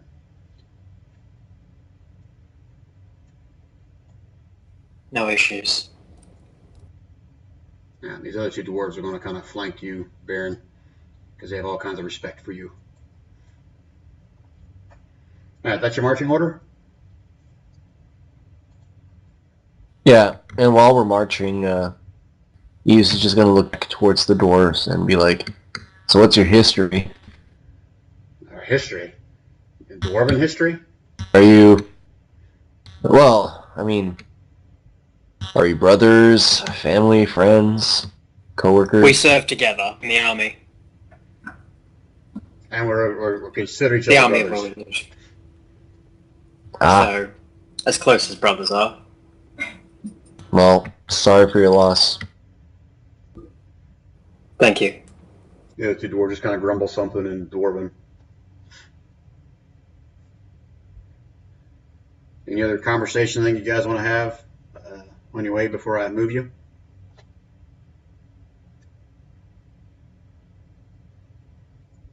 Nope. All right, so here's what I'm going to do. I'm going to switch to this other map. Actually, we're going out open area. Who wants to volunteer to do the whether or not you get a random encounter or not? I will. Eves Before you will. roll it, everybody okay with that? I'll make sure this is a consensus here. Go ahead. Sure. Yeah, go for it. Roll me, okay, we're going 4 hours. So I just- want you to roll me 4 of them, one at a time. Die 4, die 6. D20. Oh, okay.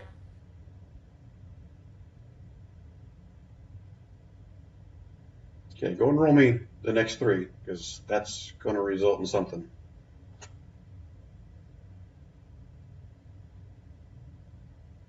Oh, 15, 2, and 7. I said 23. How'd you get that on 20? All right, so here's the deal. We are at the 2 hour and 47 mark.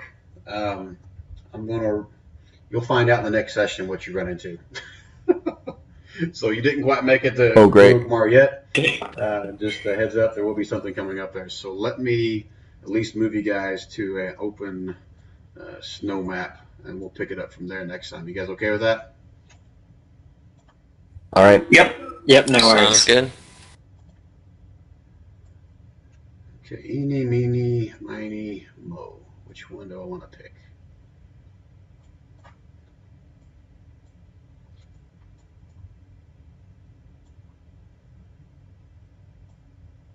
Let's pick this one.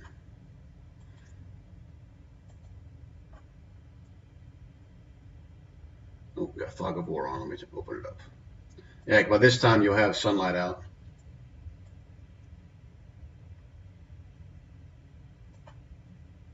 Alright, so if you guys don't see where I moved you to, shift click. Isn't that shift click?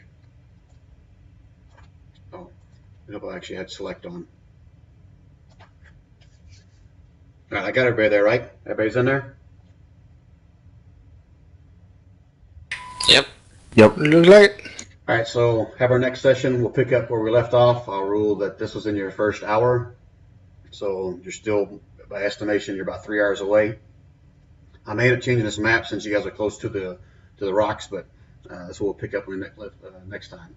And I cannot freaking believe you guys no one got caught in that freaking net. Holy shit. I'm having even horrible luck. Well- You guys are just rolling awesome. Well, Baron did get in the first time. All right, that's true. And I was getting out of that thing as quick as possible. Yeah, you did.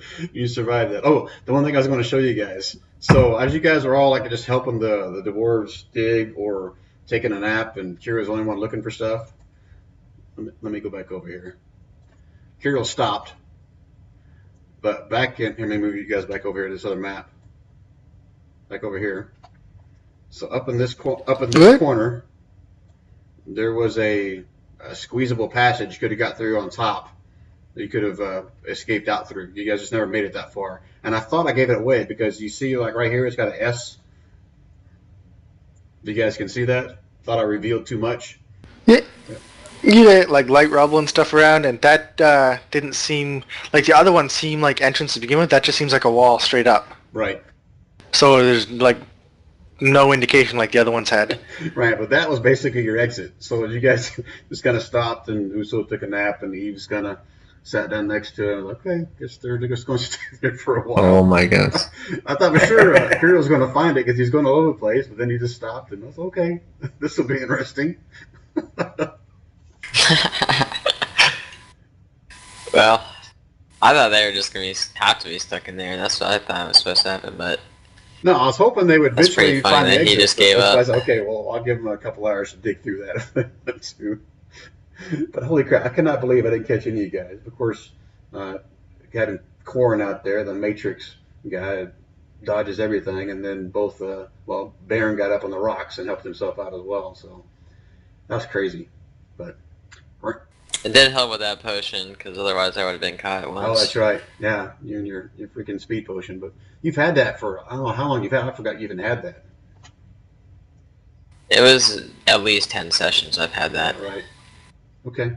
We got time here. We still got about 10 minutes before technically my time is normally up. We never talked about this. I don't think we did. Usul and that armor that you found in the last place. Were you guys ever going to do any kind of investigation or anything on that? I know no one here. I don't think anyone here has the identify spell. Identify? Oh, was it leather armor that you found? Yeah, some magical... Yeah, I think I gave you just a generic description. Is that right? So it was dark leather armor, but the fact that it was found in that stone rubble where the basilisks were led you to believe that it must be something magical because their petrification doesn't work on the magical items. Correct. I believe you said it was dark leather, maybe black or dark green. I can't recall. I don't recall which, but it was dark leather armor that appeared to be magical. Right. And Kirill also found that necklace with the pendants on it on one of the statues as well, but you guys have done nothing else with that one at this point. Correct? Well, Yeah. you could always...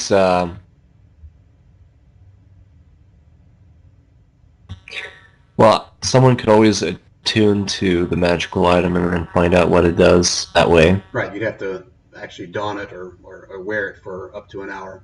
It's kind of like during one of these short rests. In any case, Usul, I might be interested in that.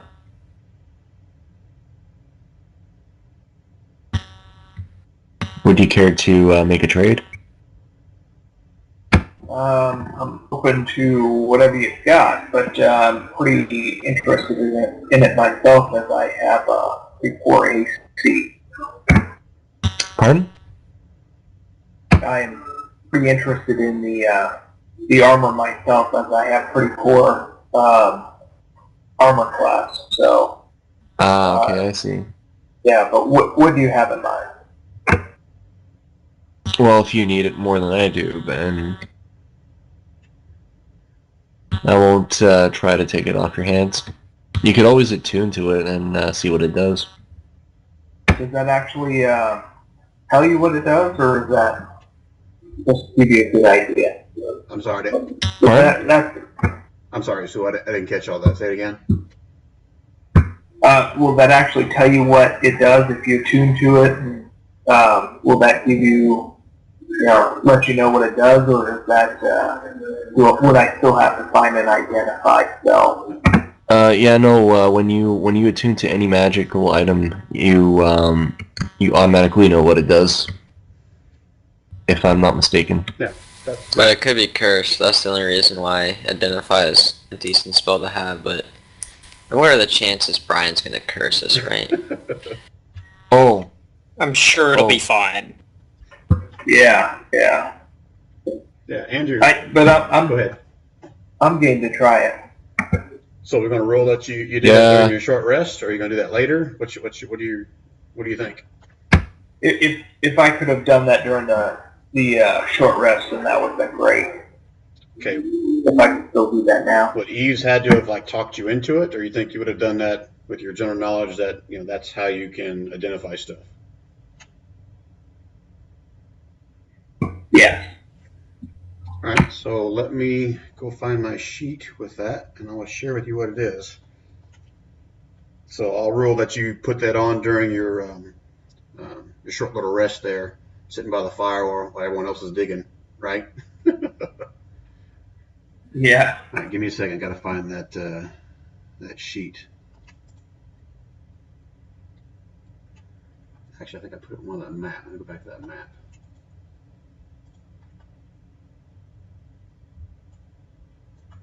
What about you, It'll be Kirill, interesting to see what. and your necklace? You said I couldn't identify it until I got back to town? Unless you just don it and wear it, then you can become attuned to it. But like I said, you run the risk of it being, cursed or something like that. Come on. If join me it in squeezes being your cursed. neck, you know it's a cursed item. Oh, double check something then. Got some little, nifty little spells here. If it continues tightening until it cuts off your head, it was probably cursed. Probably. Or hey, if it grows teeth randomly and then sinks it into your neck. I'm Or if it immune to starts charm, burning. immune to disease. Alrighty, so I'm just going to post this into a chat so you can read all. Everyone will basically see it. I'm assuming it's not nothing you would keep secret. Would you share with everybody? No reason to. Yeah. Oh, no, oops, didn't mean to do that.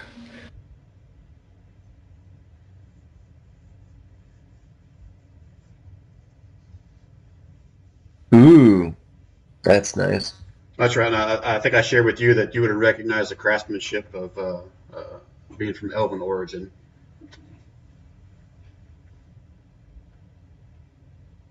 All right.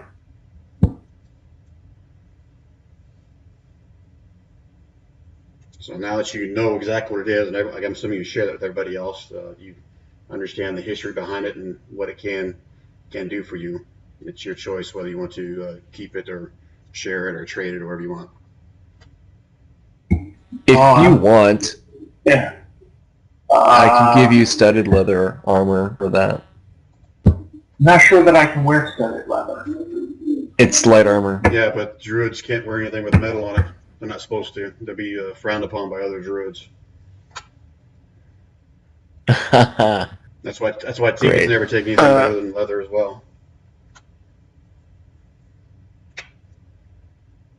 Well, hey, it could always be extra stealthy. Yeah, that doesn't bother me at all. That's pretty good, actually. All right, so Kirill, what were you doing with Divine Favor? Wasn't the right one. That one.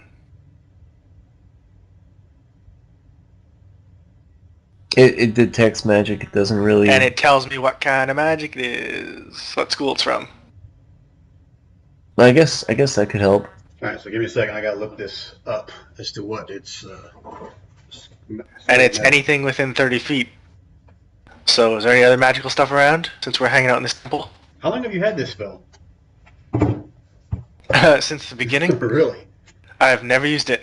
Well, now you know, You should probably use it more often. because you guys have missed a shit ton of magic stuff. So I gotta look. And it can be done as a ritual. So, if you want to cast it as a ritual, How do I do that? it just takes 10 minutes longer. Sure. And you can cast it without using a spell slot. Okay. You scratch some runes on the ground and you chant some words for 10 minutes and bam. I'm totally down for that. I'm almost there, Kirill. I didn't know I could do that. I do So, remember that one time Anything casting, magical around here? The one time the guy casted Detect Magic, we had somebody that did it. You were there, Kirill. Remember that guy? He found the gems for us, but there was like a shit ton of stuff that we didn't even go and check out because there's so much. I don't remember. Wasn't that in town? And we were getting them identified. I don't think it was Detect Magic. Wasn't it all the gems and crap from Porto's magic wand? Although He detected magic to find those gems in the basement, and we found a few other things too. I think like potions and stuff. yeah, you're talking about when you guys basically rescued Kaya from the basement, that transmuter. Yep. Yeah, I think she's the one that actually identified, or actually she knew of those stones because she was the one who was working with them. Okay. So, Kirill, you know the school of magic of this. It's a school of evocation. Evocation. Do you also know the level? Let me read that again.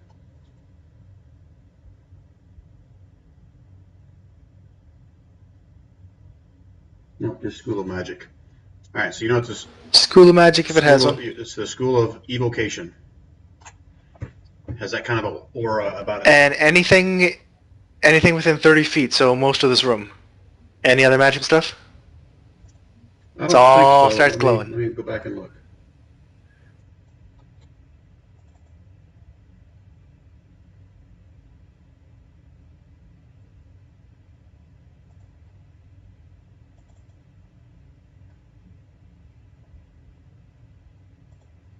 One second, one more thing to check.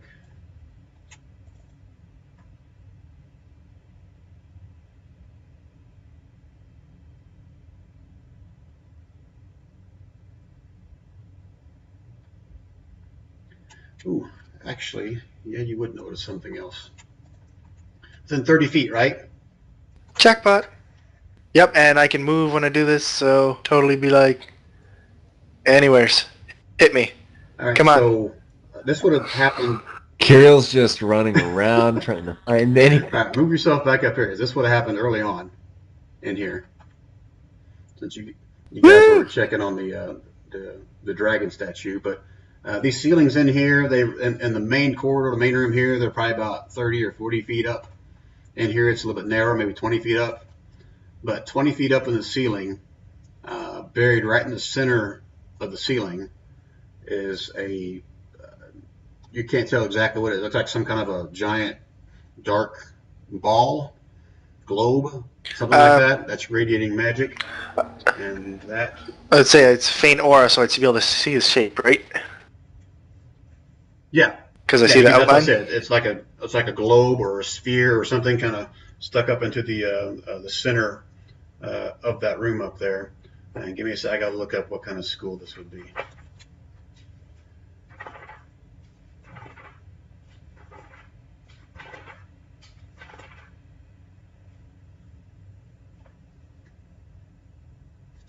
School of Divination or Divine Nation. I don't know how you even pronounce that.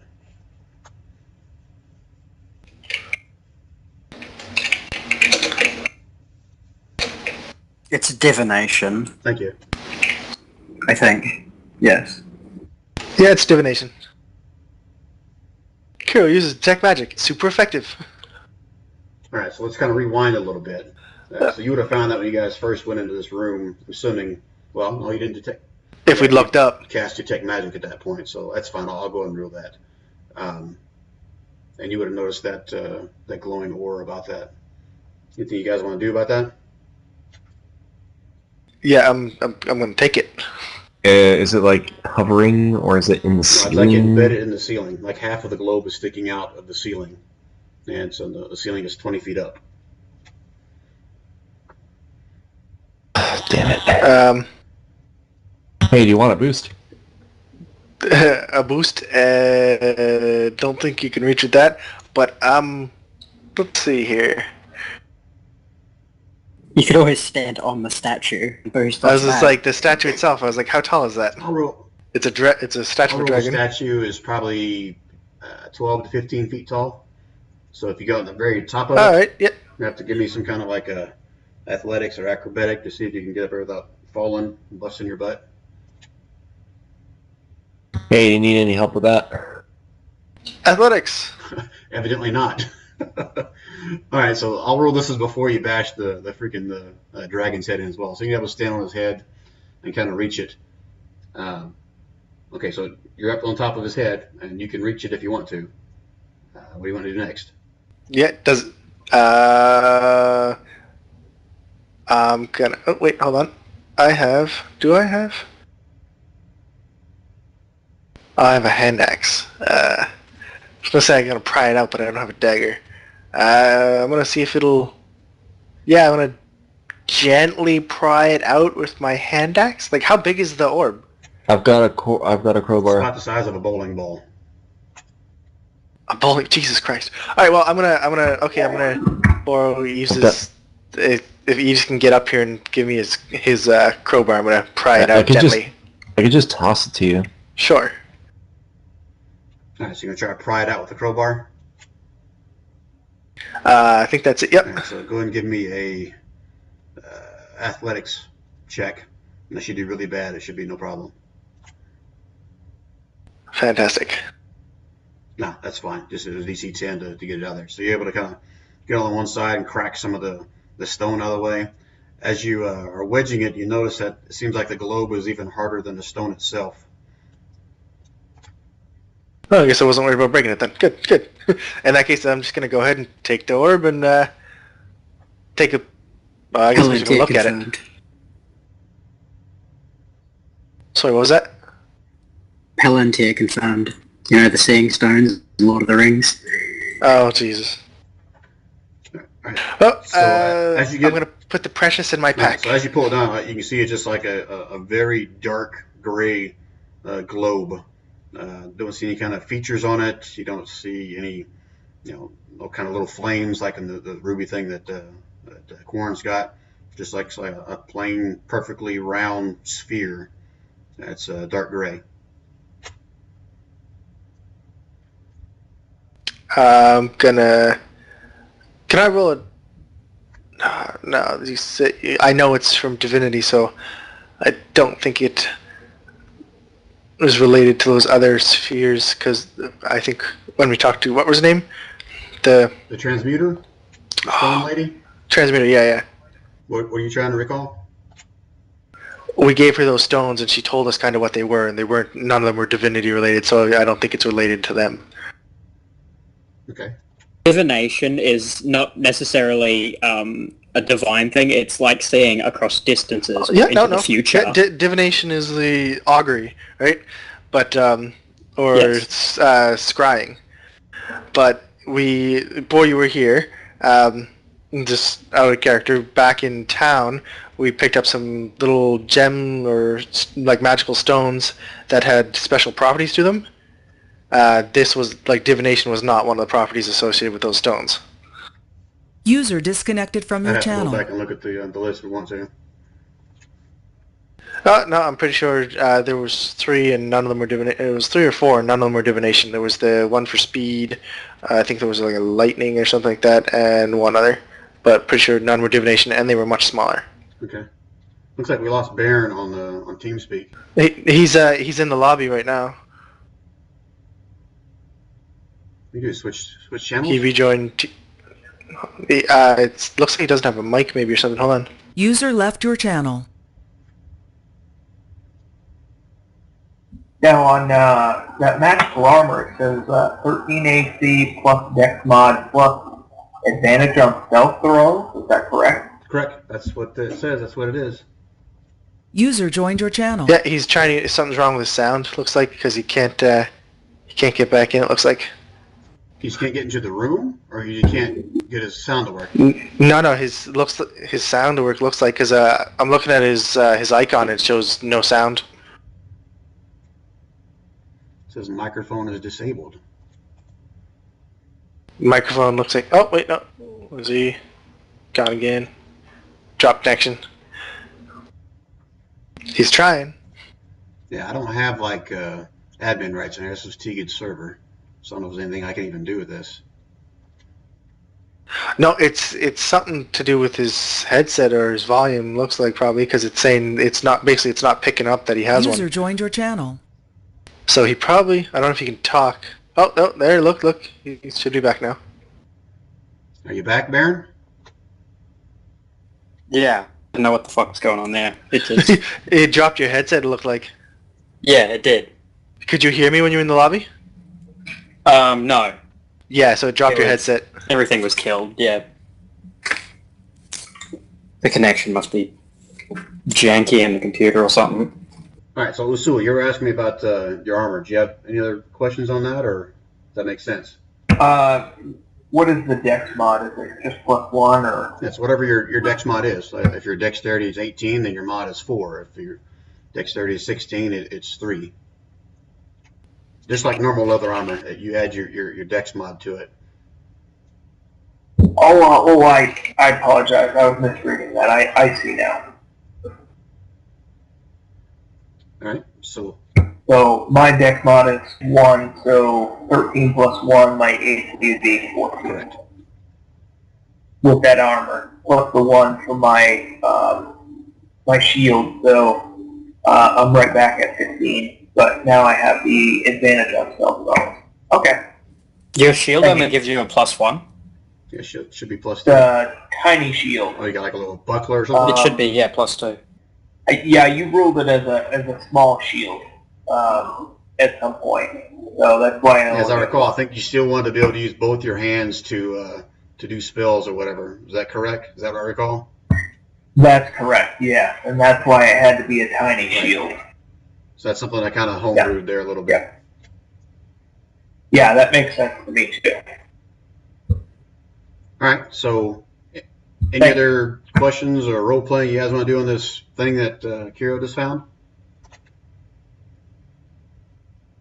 I'm totally planning on popping it in my bag and hopping down off the dragon. Okay, so you're... Yeah, I mean, I'm interested in it, but I have no idea what the hell it is, so I'm just gonna wait for him to fill us in. Well, actually, can I have Mr. It's a gray orb, like harder than rock. Can I have Mr. Stone Knowledge over there take a look at it? Sure, you can take a look at it. What are you hoping to find out about it? You tell me what it's made of, maybe what it's made of, or if it's some treasure that Are you talking about what me? it is. Yes, Mr. Dwarf. Okay.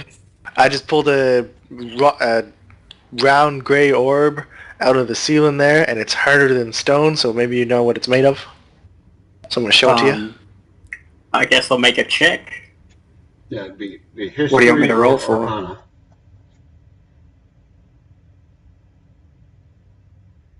And that's what I'm wondering, is it kind of stone or no, for his expertise? Well, he's got to roll first before I answer that. Oh boy. So history or arcana, they don't really matter. Yeah, whichever one you're better at. I'm okay with that.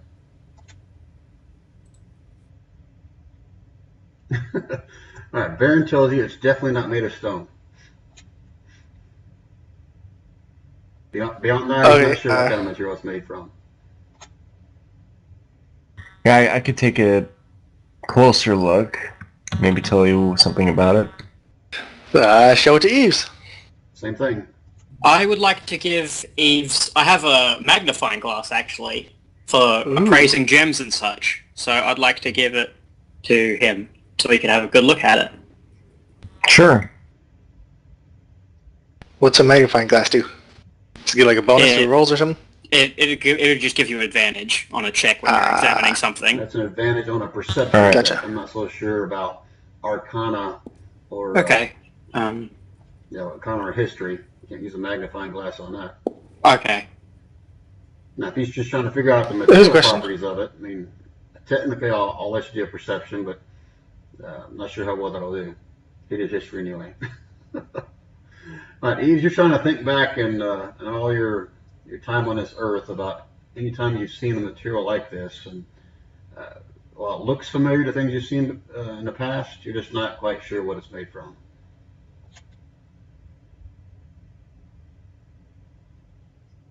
So Yeez is going to say, yes, very interesting.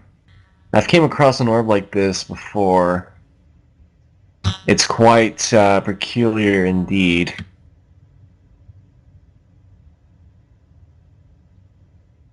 If I might be so bold as to say that we should probably keep this stored away. So I'm gonna go ahead and put the orb away, but I'm gonna, and then as a thank you, I'm gonna pull out the little rock that looks like Eve's head and give it to him as a thank you. All right, Carol, you get an inspiration card for that. It's a little funny. All right, so you're putting that globe in your backpack. Is that correct? Yep. And I'm gonna How go. full is your backpack? I got Bone Dice, Rank Insignia, Token of the Fallen, Curl Head Rock, Grey Divination Orb now. You also got those scales in there somewhere too, right?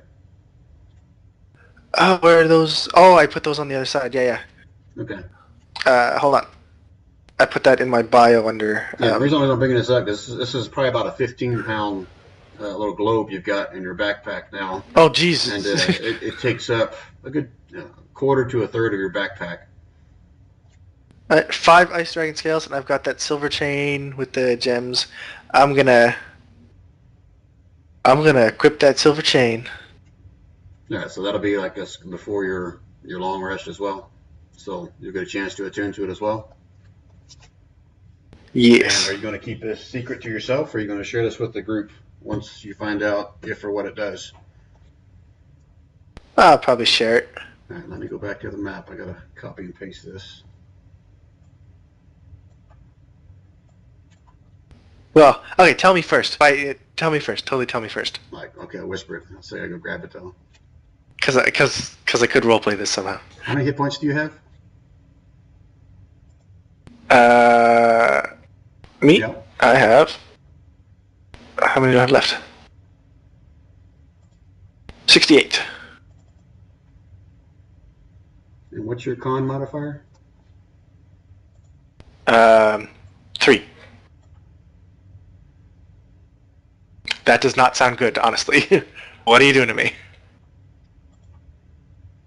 Well, first of all, I got to find where I put this freaking note. It could either be very good, very bad. I'm just screwing with you. It's not going to like be bad to you. It's like keeping it in suspense. Decapitation! Alright, I'm going to type this right now off of memory. I can't find where I put it in here, but I will find it and I'll send you the actual thing to it. So you still want me to whisper it to you, right? Sure. Yeah, Wait. just whisper it to me and then I'll decide. Like, Did you just found out like what's going on? we're doing a long rest, yeah? No, you guys did a short rest. I'm saying this happened during Short your rest, short rest in that little thing there. Sorry.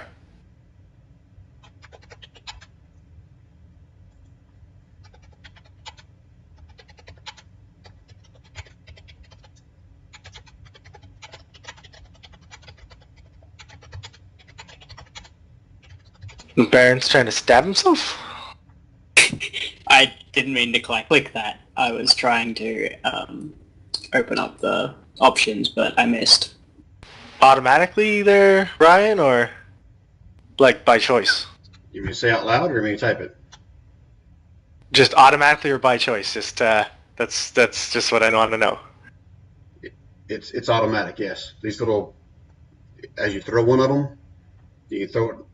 Okay, so yeah, it's not like something that it's still my choice to use it. Okay, that's what I was wondering. Perfect. It's got the same distance as like a small thrown weapon. Nice. All right, so that's up to you. And again, I'll find the actual where I typed everything out, and I'll send that to you, or I'll share it with the next session if you're okay with that. The bowling ball of hell. All right, guys. Anything else? I was beginning to wonder if you guys were ever going to find out what those things did. All right. If not, then let's go ahead and let's call it that point. We've gone over 3 hours at this point. First off, I want to apologize because you guys split up so much. I totally expected you guys to investigate a little bit more and find your back door out of that cavern. I wasn't expecting the Uso to take a short rest while everyone else is outside potentially dying. But, that was good. I like that. All right. So let me look at the calendar real quick. Keep the party I dynamic. think in 2 weeks, that's, 18th. Okay, that shouldn't be a problem. Again, unless I run into more issues with them doing their modeling thing. They've got all the walls up. Electrician's done part of his job, so I don't know. We'll wait and see in 2 weeks if it's going to be an issue now. But it's tentatively planned for the 18th for our next session. We'll pick back up on you guys walking towards Guakamar, and you've got a random encounter showing up here. And the whole time you're walking Korin, that little gem has still been kind of humming, vibrating a little bit. And the little voice would have told you that just keeps reminding you, okay, you know what that means, right? That there's another dragon somewhere close. So keep your eyes out. Alright. I mean, I'll keep telling this party and showing them it's still glowing. Right. So an hour into it, you guys left there. What did we say? 3 o'clock, 4 o'clock? That's what we said. This has been the first. Yeah, hour. around This is then. right around daybreak. So you guys will start to see the sun rising as you come up here as well. So we won't have to worry about the dark. Carol's gonna vote. Carol's gonna vote. We go kill the dragon. Okay, that'll be interesting. Oh, it'll be very interesting. Very entertaining. All right, we'll pick back up there on our next session, guys. Thanks. That was fun, and we'll talk to you guys soon. All right. Alright. All right. Thanks for the fun, guys. Thanks. Good night.